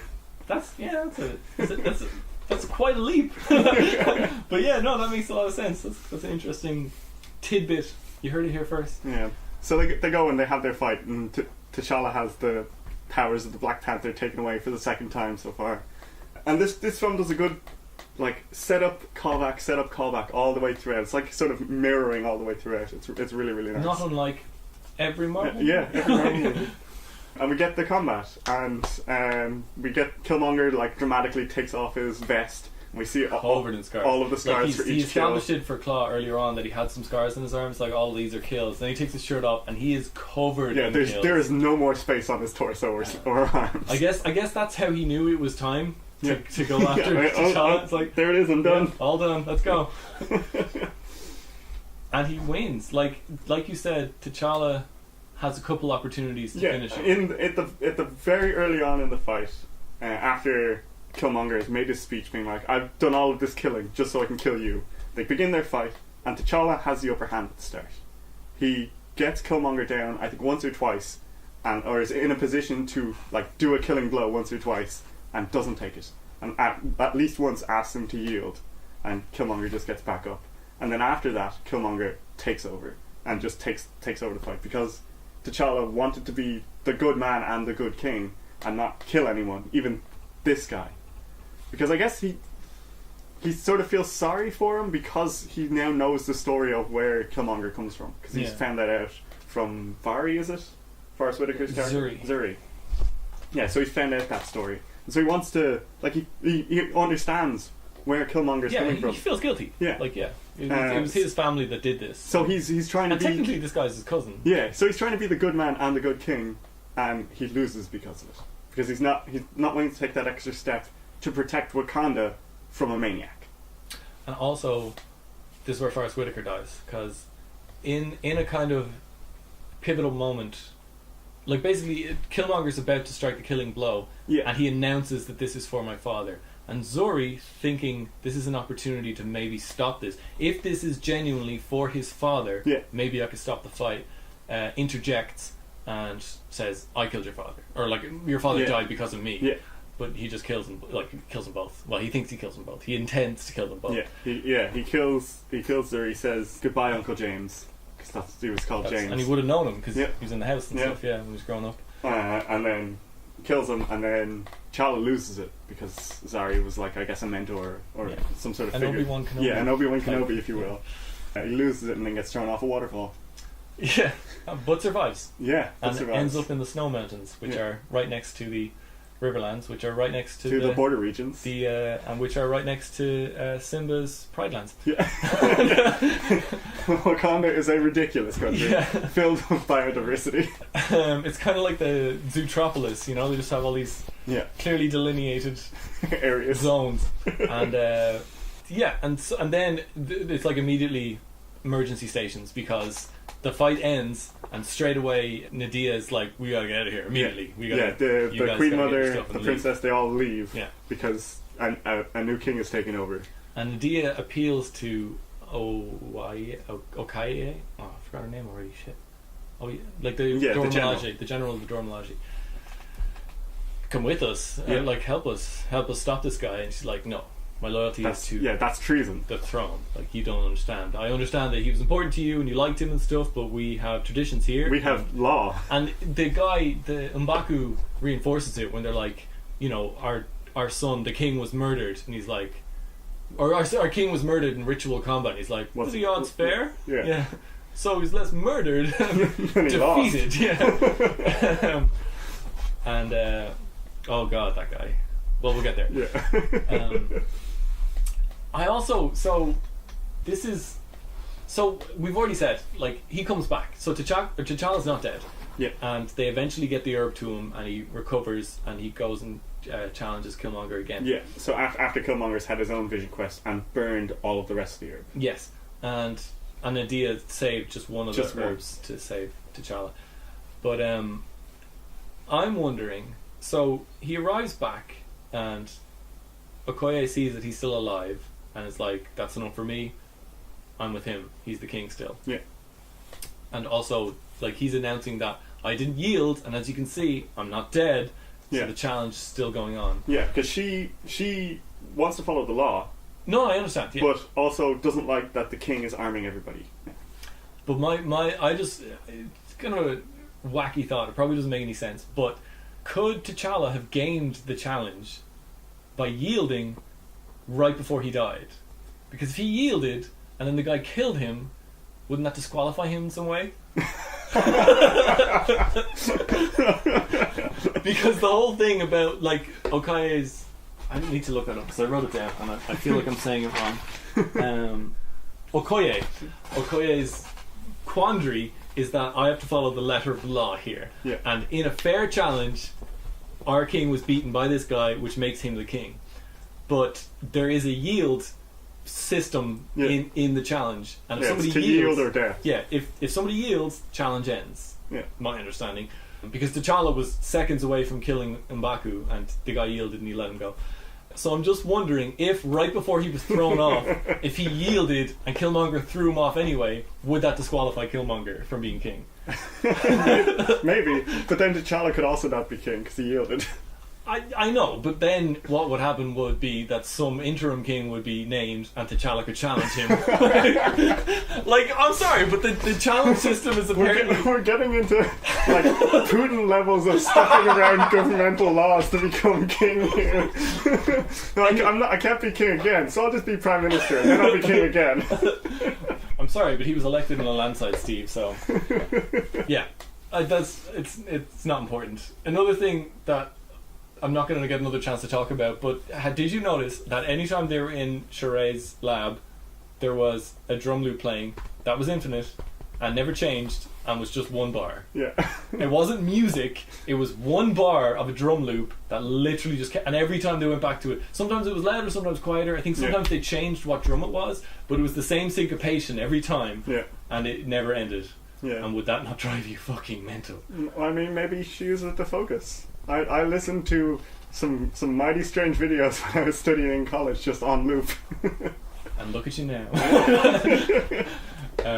Okay, that's just completely unrelated. Yeah. So this kind of goes into, I just wrote this down and we've already kind of made this point, but I think it's an interesting thought experiment. If T'Challa didn't exist and, like, Killmonger somehow was still raised the same way, but then came into the throne by normal means, or like beat somebody in a regular, he yielded, this is the way things are kind of match, and became king and decided to enact these changes with no strife. He didn't kill anybody, he didn't break anybody's heart, hurt anybody's feelings. I think he'd be a hero. Like, I honestly think, outside of the context of the fact that we're watching this movie from the perspective of T'Challa and his family and his royal bloodline, and the fact that he is Black Panther as we understand it, and he's the protagonist of the story, if you were to remove him and and the negative impacts that Killmonger's had on his life. Yeah. And just look at Killmonger and his actions and his plans. Aside from the fact that he's arming a bunch of militant black people, like which is the point I was just about to make. Yeah, like his plans are to arm people, to kill people, to take over the world, for good reasons. Yeah, but still going about it a way that I would say is not the right way to go about it. Yeah, it's not the right way to go about it. So he's not like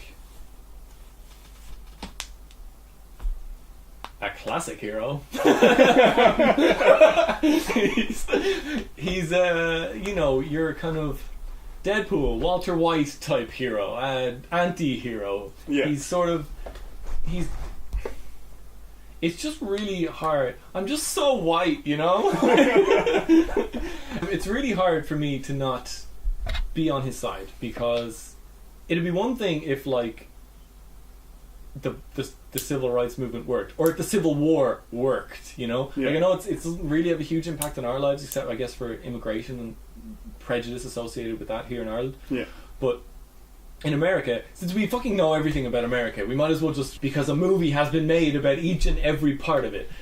And so I know that, like, and the movie makes a point of going all the way back, like the sand model thing at the start goes all the way back to slaves being taken from Africa and brought to America. Yeah, which and is then referenced at the end. Yeah, and then that's the first cold open. The second cold open is Oakland, where basically the new slavery came about, which was that the CIA flooded South Central Los Angeles with drugs. With drugs, and then allowed the gangs to arm themselves while kind of over-policing everybody and encouraging the drug trade at the same time by just sort of basically letting them have as much drugs as they want and then letting the police crack down on them. And so they could be like, look at them, they're just drug addicts. Yeah, and just escalating that cycle of violence. Yeah.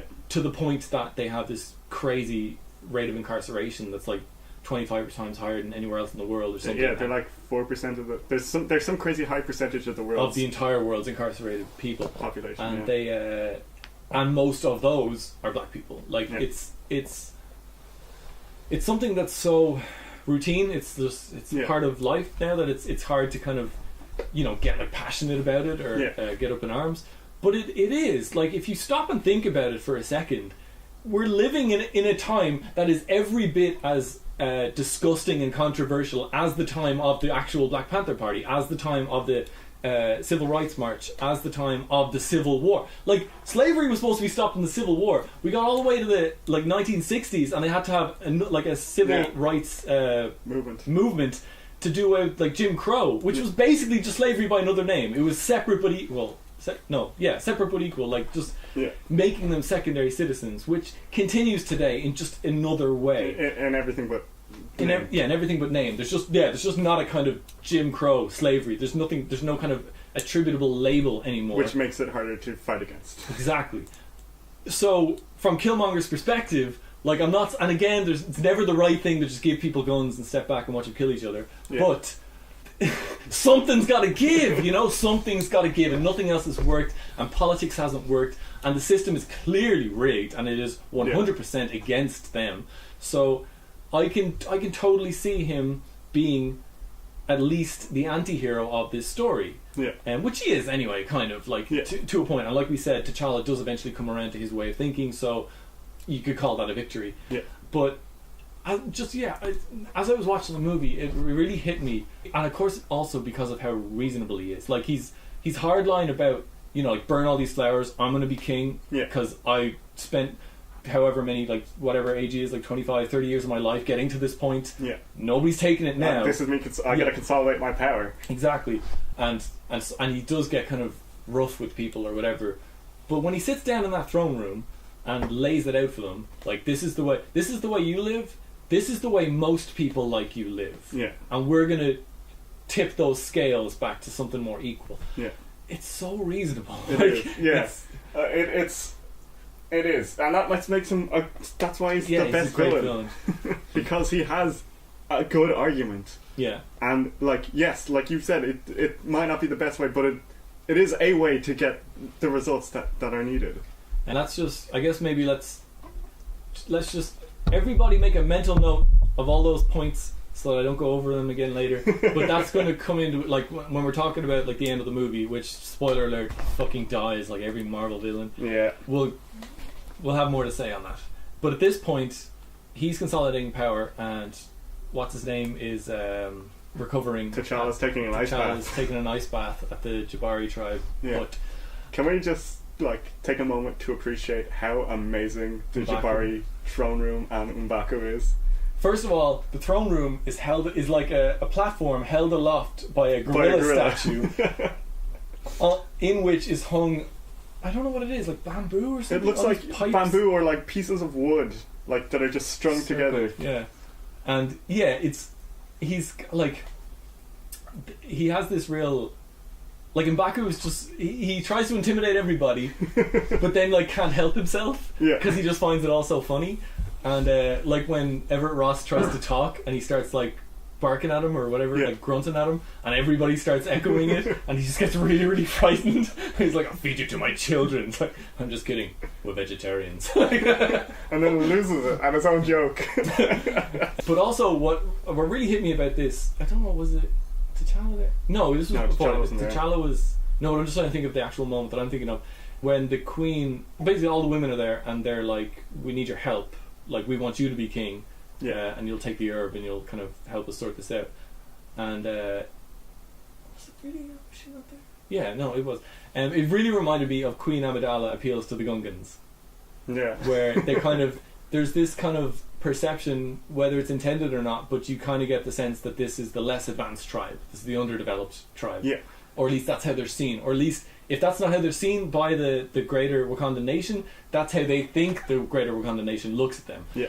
And so the queen mother and like the princess and whatever show up, and they're like, we need your help. Yeah. We need you to step in for us. And they even like get on their knees just like Queen Amidala and gets everybody to kneel down. Yeah. And they're like, and you know, Boss Nass is like, me's a leg, and he just, because not that he sounds like him, but he has like this weird, you know, West African accent or whatever, and this weird presence, and he's like silly but like scary. Yeah. It just really reminded me of that scene, which is unfortunate because you know it's the prequels, but also it's an example of how you could do that scene a lot better, because this scene was fucking incredible. It was really good, and it also speaks to M'Baku as a character, because he could have taken it. He could have taken the herb and like, yes, I'm going to be king now. Yeah. But he sort of feels that he owes T'Challa something now, because T'Challa like proved himself in the fight, like you said earlier, and spared him. And it's like, no, your people need you to lead them, and like, so don't make me kill you right now. Yeah. He's a man of honor. Yeah. Which is cool, and he's really funny. Yeah, he's really funny. He's hilarious. And he's like he's a man of honor, but he's also like principled.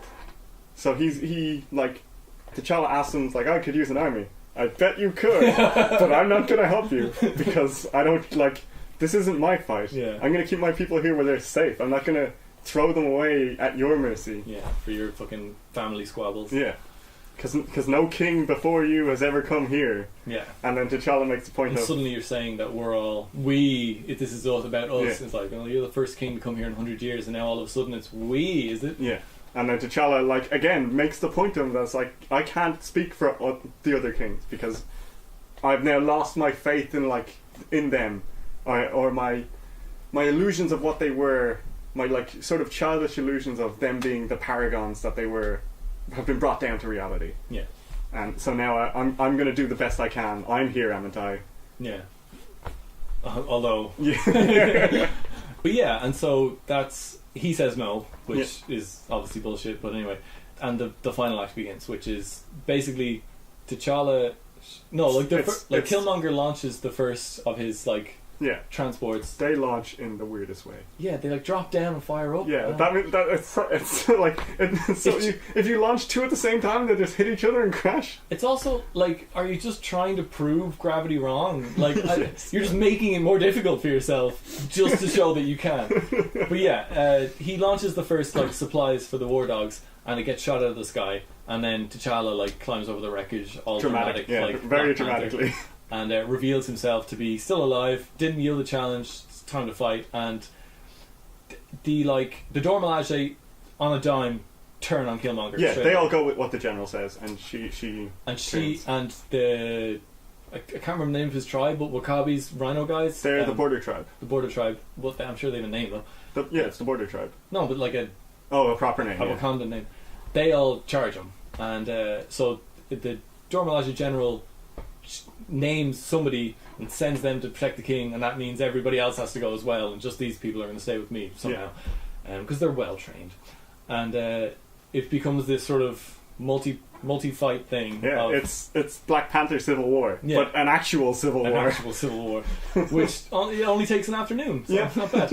And it's cool, like it's kind of just full of silly things, and it's like you said about the kinetic repulsor thing or whatever. Yeah, he uses it once or twice in this fight just to do cool things. Like there's a scene where he's getting like they have him on the ground and they're just hammering him with whatever weapons they have, and it's doing nothing because he's made of vibranium. He's invulnerable, and so he just like waits for the thing to charge up and then blows them all away. Yeah. And the thing about this fight and I guess like it hit me really the first time I watched the movie, when they had the fight around the train thing and the sonic panels or whatever, this invulnerability problem. And so when watching this movie again, I was watching the whole movie with that in my head, that I need to pay attention to how people are trying to damage Black Panthers / fucking Gold Leopards, because there's not many ways you can do it, and nobody seems to be trying anything other than hit them and hit them and hit them and hit them. And that, for that reason alone, this entire thing, aside from the fact that like rhinos challenge in, isn't that fucking awesome? Oh my god, the war rhinos. And I did like, I liked that the border tribe guys, when they lifted their cloaks, suddenly these force fields appeared. Yeah, that was really nice. That was dead cool. But like you said, what do they do with it? Like Black Panther, so you see that and you get like the reveal of they pull their cloaks up, you're like, what are you doing? How's that going to help? And then a force field appears, like, that's fucking awesome. Black Panther jumps over it straight away. Yeah, no problem for him. Like it's the force fields are a little taller than the guy. Let's say 8 foot to be generous. Well, they're growing and growing and growing, but he jumps over them anyway. Yeah, and so useless. It was just there to look cool. Yeah, and great against regular people, not so great against Black Panther. And that's the person you're fighting. So the problem with this entire fight scene, in every aspect, is that God mode is on. Somebody one person on each team has God mode. Yeah, somebody has hacked into the console and activated God mode, and it's pointless. It's completely pointless. You can't kill Killmonger, you can't kill T'Challa. The only people who can do that are the two of them, and only if they take off the suits. Yeah, well, I mean, the Sonic thing, I know. No, the general nearly gets it off Killmonger. They pin him down. They do what you would suggest. They're like, get him to the ground, like knock him up, get him to the ground, but get the necklace. I was saying that nobody else thought of that, but that's the way that they do it. That's the way that Dora Milaje figured out to do it. Dora Milaje, and that makes sense. And I really appreciated that. That was probably the only part of the fight that I appreciated, because I mean, his sister comes out with these crazy sonic guns that seem to kind of slow him down a bit. And they destabilize the suit like the sonic panels. Yeah, but he destroys them before they. Yeah, like he just reaches up and tears them off of her. So that's pointless. And Nadia has these discs that have things in them that she throws at him, and then he just smacks her away. Like, it's God mode's on. Like, he's invulnerable. You can't hurt him. And to me, because their first fight, everything was stripped away from them and they had to just fight as men. Yeah. I really feel like this fight should have ended that way. The same way. They should have gone at each other in full armor, realized we can't do anything here, and then either, like, one of two things. Either, as men, they both just take the necklaces off, throw them away, and like, fine, let's settle this. Challenge is on. That would have been perfect.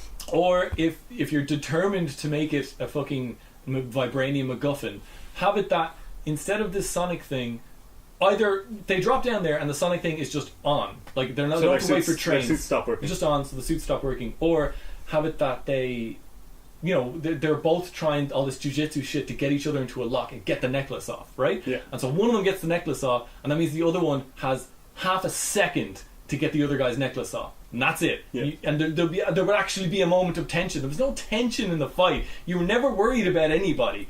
And then when eventually somebody actually did figure out a way to cause an injury to the other guy, he telegraphed it. You know, it's this slow motion thing of a knife going through the air, and you're like, I think he's going to catch that and stab him in the chest. Oh, look, he caught it and he stabbed him in the chest.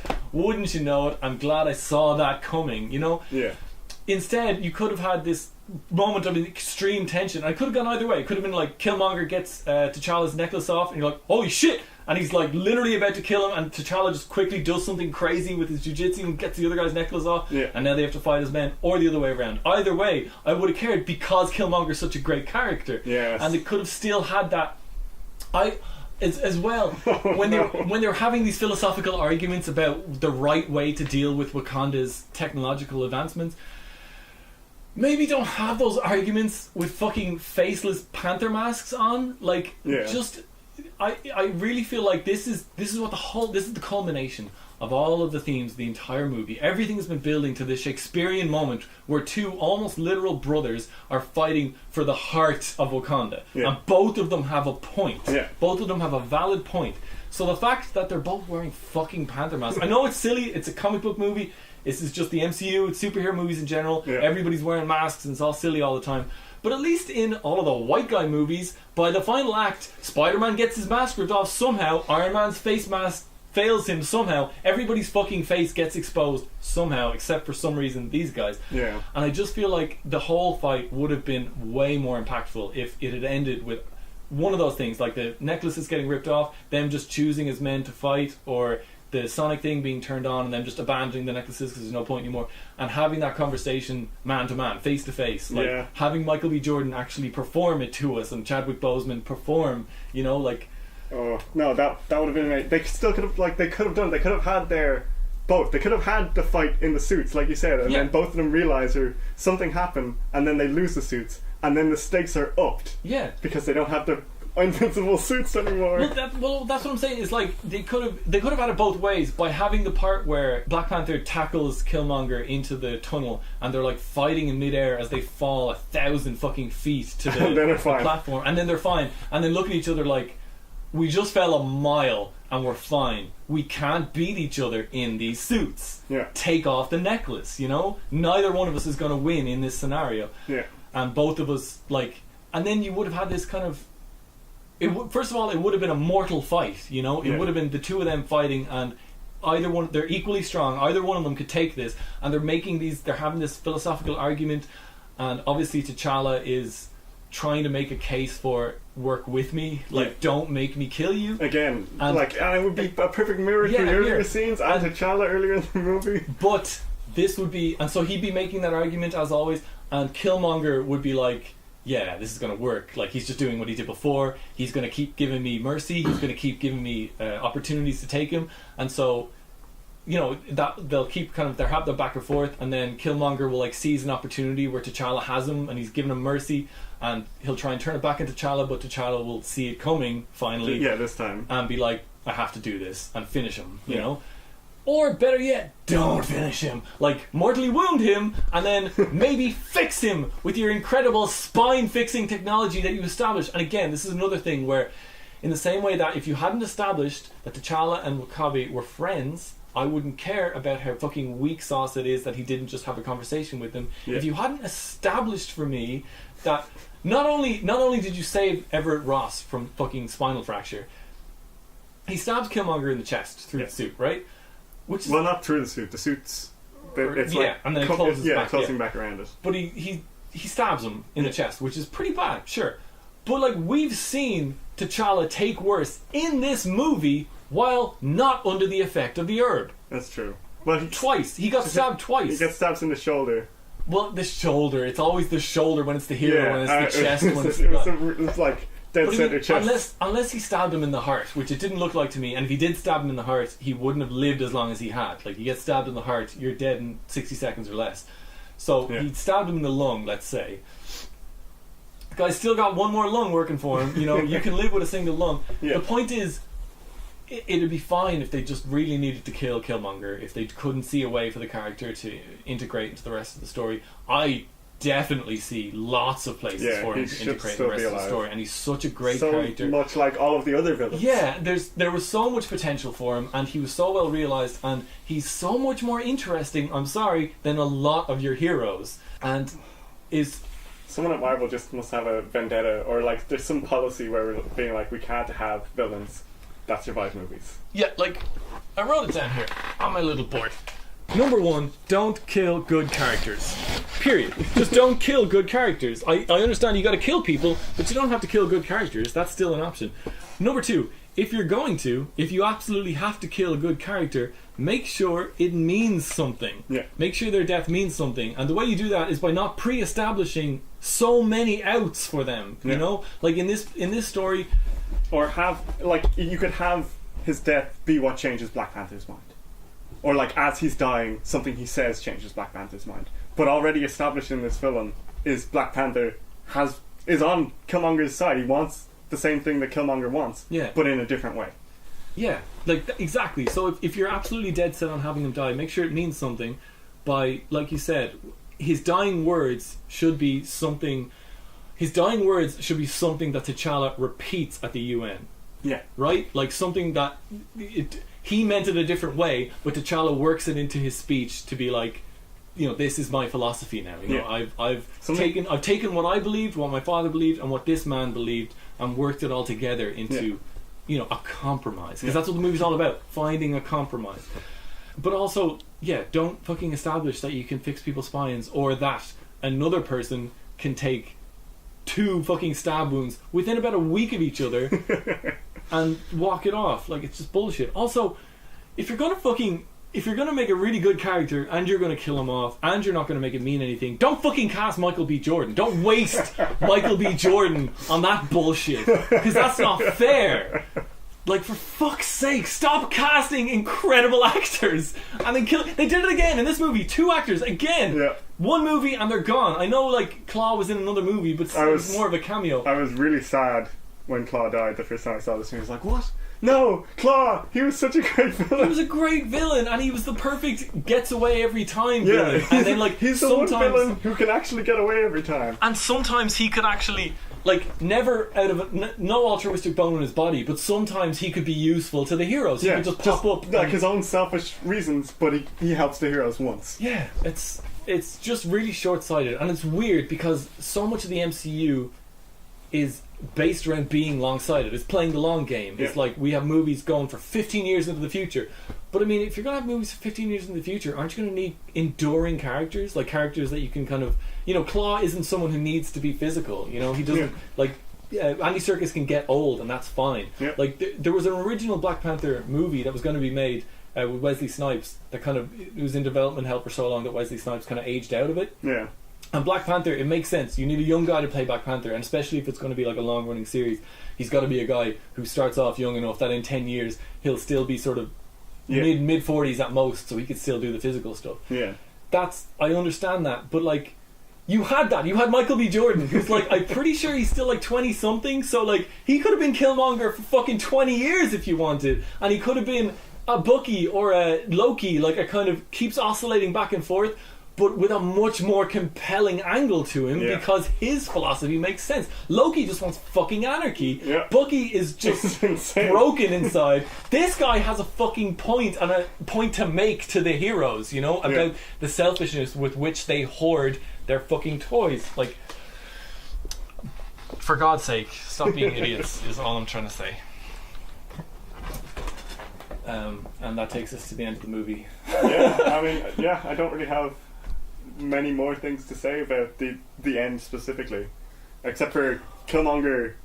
Like, T'Challa offers to save him, and Killmonger I live life in chains. Put me in the ocean. I'd rather die than be in bondage, and pulls this like knife or whatever it is, top of his spear, out of his chest, killing himself. Yeah, the implication being that was the only thing keeping him alive, was it was all being held together. Stopping all the blood from pouring out. Yeah, no, and he does, like, it's a great line, because he says, "What? So I can live in bondage? I'd rather. How about you bury me at sea, like my brothers who jumped off the boats on the way from Africa, because they knew better. They knew death was better than living in bondage." Yeah. Wow. It's a powerful line for like last lines. Another reason why you shouldn't have killed Killmonger. One of the post-credit scenes. So we're done. Like the the only other things that I had to mention were there's some nice callbacks throughout the movie. One in particular when T'Challa jumps on a grenade. It seemed very much like Cap jumping on the grenade. With a vibranium, yeah. With a oh, but also he did it without a vibranium thing once as well. Yeah. And also, they weren't 100% sure that was the dud, were they? Wasn't there a joke in that? Where? In his training thing, he jumped on a grenade. Yeah. Because they threw, like, he was saying, what you need is guts, or whatever. And he threw a grenade. Yeah, Tommy Lee Jones threw a grenade. And then he turned and looked at the box of grenades and goes, I guess it was a dud or something. Did he? Or was it definitely? No, he was definitely a dud. Okay, sorry. During the training. I might be mixing it up with a different movie. But yeah, that was a nice reference. And then my only other gripe with this was nearly the entire, like, it seemed weird how the entire ending fight scene, and not just the fight scene, but the scene where they go up to see the sunrise, looked all animated to me. Yeah, well, there was a lot of. But it didn't even look nonsense. like the two actors were there. It looked like the entire scene was animated. Yeah, no, I get what you're saying. And I was like, what is going on here? Why don't they have the actors in the suits on some green screen? Why is everything animated, including the actors? Or better yet, why didn't you just? Okay, you don't want to go to Africa, but like you go somewhere that has a nice view. Yeah, right? why don't you just go somewhere and have them sit there and green screen in some even if you had to fly like a whole crew plus the actors and put everybody up in a hotel, I still think that would probably work out cheaper than what it costs to make like an entire CGI world for a couple scenes. Yeah. And so I just don't like. I like CGI shouldn't be used to make entire scenes. It should just be used to enhance things that are already there. Yeah, because film schools exist to teach people how to make film. How to make something look like how to shoot something and make it look real on film. But like if you're sort of filming something with in the back of your mind, I'm just going to replace everything I can see with something from a computer. Then none of your kind of film techniques apply anymore. Yeah. So if you're going to do that, I think there should be a whole different school of film for that. Yeah, it really stands out as well in here because just after that scene, they cut to like wide shots of actual Africa or somewhere, like actual planes, like real physical ones, just like sweeping shots of it. I'm like, what's going? Just use that. Yeah. Put them in there. Oh my god, what's going on? Why is this entire thing animated? But yeah, other than that, I don't have anything really else to say. Covered pretty much everything. Besides the final scenes. Well, the final scene, I also want to talk about, in that same, I had another gripe about the final battle scene. More than just T'Challa and Killmonger being safe the whole time. Ross was safe. And, like... Well, yeah, he was safe, but then he had his fake death where the ship came down, was shooting the lab, and then it exploded. But my point is, like, he didn't die. Yeah. So, don't lie to us. Just stop it. We're like, had he died, that would have been incredible. Like, the guy from Civil War who was kind of a jerk and a bit of a bureaucrat turned out to actually be a heroic guy who was just doing his job. Yeah. Wow. Okay. Yeah. Shit, that actually adds a lot to the movie. Having another scene where another character is in no danger whatsoever, and you have a voice telling them that they're 15% away from danger. Like, just stop it. Like, just no. Stop creating phony drama, and give us real drama. Yeah, because that's your job. Yeah. You're a filmmaker. Like, that's all you have to do. Tell us a real story. Yeah. Stop lying to us. And the same with like the Civil War itself. It takes about 20 minutes, and it ends when Okoye basically looks at W'Kabi. Basically does what T'Challa should have done weeks ago, and is like, what are you doing? What are you doing? And he's like, are you going to kill me for Wakanda? Yeah, I am. And he's like, alright, yeah, that's fair, I guess. Yeah, I'll drop my glowy vibranium knife. Saws. Yeah. So anyway, the final scene, and this we forget Umbongo's great entrance into the oh Jesus, yeah. Witness the power of the Jabari. And he lifts a guy straight off of his mount and then just tosses him. Yeah. And everything he does in this is superhuman. He doesn't have the root or the my new headcanon is that the Jabari have some purple heart-shaped herb. Like they all just no, they have some of their own that they just haven't told the other tribe about. Oh, okay. And that their king also takes it. That makes sense.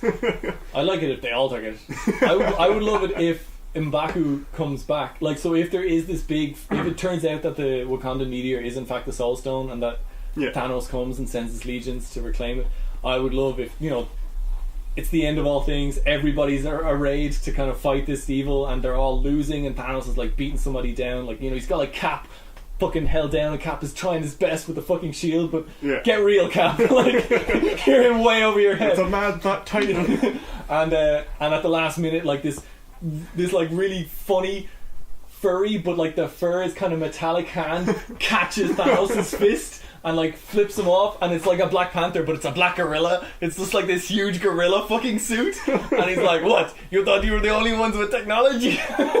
Witness the power of the mighty Jabari!"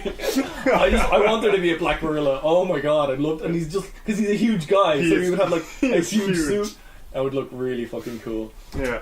But yeah, so the movie ends, and there's two post-credit scenes. The mid-credit scene is T'Challa addressing the United Nations because... Oh, sorry, at the very end of the movie, him and his sister go to Oakland. They go back to the Oakland site apartment. of where Njidaka's, Michael B. Jordan's, Eric's father was killed. Yeah. And T'Challa's talking to his sister, and he's like, basically, I bought that building, and the building across the street, and the building over there, and I'm going to turn this entire area into like the first Wakandan outreach. Which brings up the question...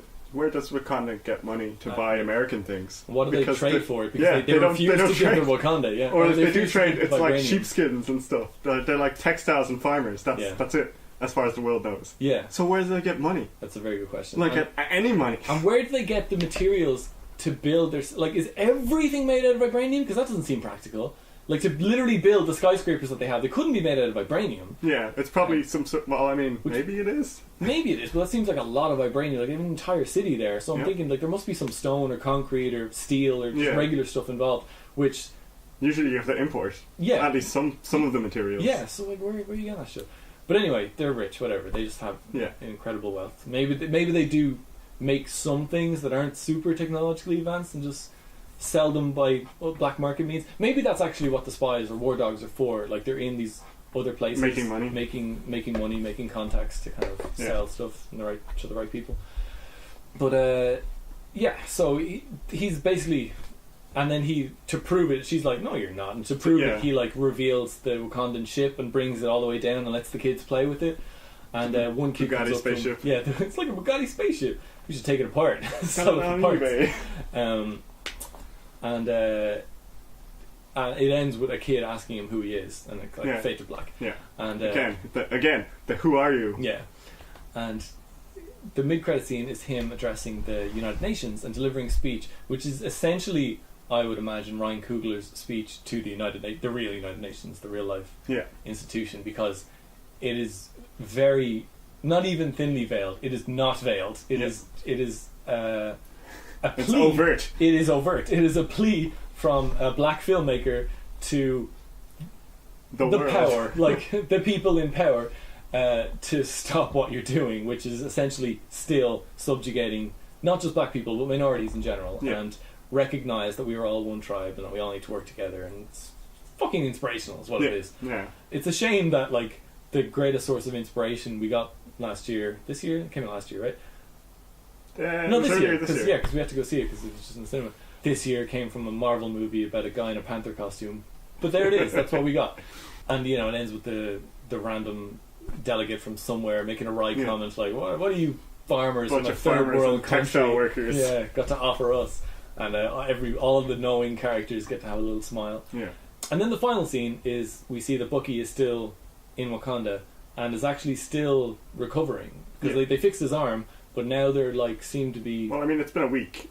Oh, well, it was a week when the movie started. It was about a week, and so when the movie ends, I guess it's been like 2 weeks, maybe 3 weeks. Did we talk about that in the Ant-Man thing about how it's been like years, obviously, since Iron Man for us.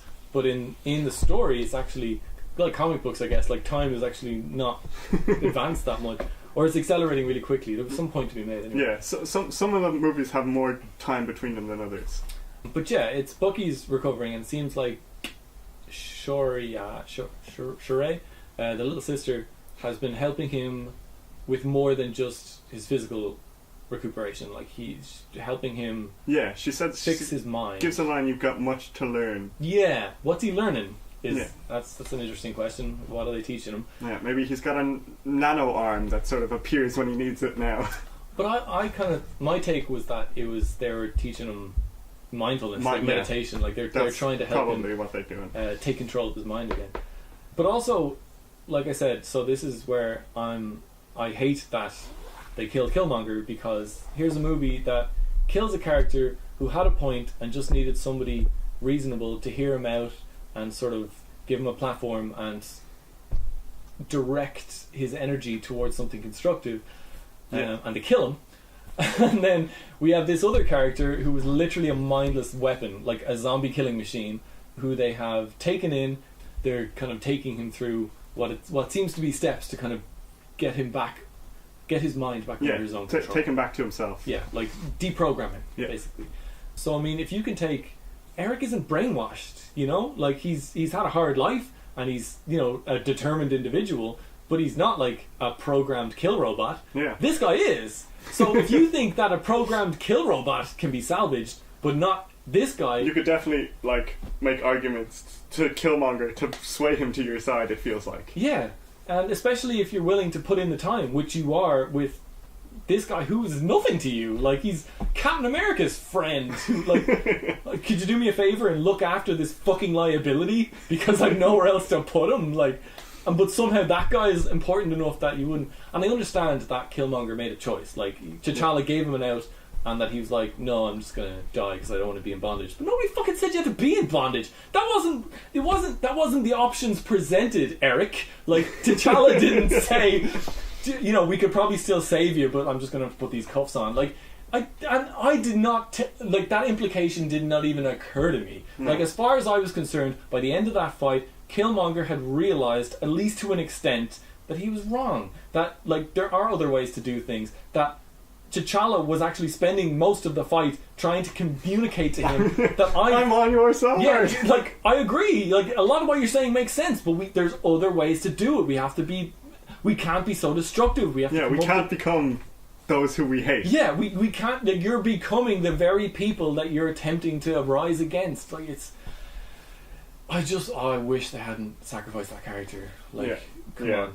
The last Human Torch you brought into this franchise is now the figurehead of the franchise, and you bring in the new Human Torch and kill him after one movie? Yeah. That's bullshit. That is not equal opportunities. You had a white Human Torch and a black Human Torch, and one of them has been in it for fucking 15 movies, and one of them flamed out immediately. I'm not trying to say that there's some kind of agenda behind the scenes here, but fucking somebody call the ACLU. Justice for villains.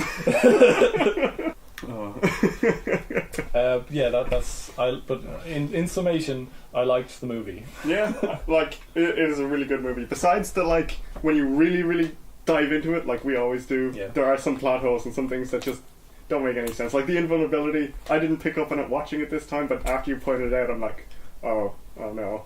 And you made another couple points where I was like, oh no, it just ruins it a little bit, that tiny bit more. But overall, I really, really enjoyed it. Yeah. And can we just say the soundtrack, all the way throughout the film, the soundtrack is unbelievable. With the exception of Shoria's lab, but I don't know why she didn't get any of the Kendrick Lamar shit, but whatever. It was incredible. And he had like that sting, the Killmonger sting of do do do do. And as soon as it happened, like, because he's already a very menacing guy, but as soon as that played, you're like, shit, something's gonna happen in this scene. Yeah, I also really liked I think it was like violins or something in the ancestral realm. There was like the first time he goes in and he's like, I'm not ready to be king, or I'm not ready to be there without you. And there was like there was this violin sting that was just it was amazing. And I liked the the kind of the T'Challa song, because when they were before his first ritual combat, they were doing that song, but they were working T'Challa into the thing of it. I like that. Yeah, it's sweet. But yeah, there was, and all like criticisms aside, and I know I have an entire page of criticisms and spent a long time railing against the plot holes and stuff, I still loved the movie. And as messy as the storytelling was, it was all there. You know, it was all there, and they did their best to execute it, like more than a lot of the other movies where you felt the potential but you didn't see it. Like everything they had, they threw it at the wall as hard as they could, and sometimes it was messy and like didn't work, or like they hadn't really thought about they hadn't considered the implications of certain things. But every tool they had, they used, and I really appreciated that, because this was a movie that felt full for once, instead of just being a sort of action schlock with some small character development in between. This was a story. They told an entire 3-act story, and I really appreciated that. It did suffer for being a bit from the same Marvel thing where they fall apart a little bit towards the end, when it's just like, okay, we're near the end of the movie, half-hour action sequence. Has to be done. And the stakes are always too high. Or like the stakes are always set too high but never feel that high. So it felt a bit, the action sequence just was a bit strange to me. It didn't hit home. And then a fucking war rhino appeared, and the first time I saw it I was like, what? What? This time I was expecting it, and it was enjoyable that a fucking rhino just appeared. But the first time I was like, what the hell is going on in this movie anymore? It did feel like a bit of a grab bag at the end, because there was so many, there was the war rhinos, there was the shields, there was her fist sonic cannons, her Panther cannons. There was her like throwing laser discs. There was so many different things happening at once, and it was all very colourful and interesting, but without a through line to latch onto, it felt very disjointed. But having said that, like I already said, I don't want to contradict myself. I loved that they had all this stuff and they threw it all in there and kind of did their best with it. So I enjoyed this one. And next is Civil War. Weirdly, next in sequence would be Civil War. Oh well, next we're watching is Civil War, but the next one in sequence of podcast would be Infinity War. Oh yeah, shit. So and that's what day is it? It is now the 25th of March. Infinity War is out 1 month from today. 4 weeks from now. Well, 4 weeks from now will be the week of, and so we'll have to be finished by then. And we have 5 more movies to get through, and hopefully all of these podcasts up till now at least will be online by next week.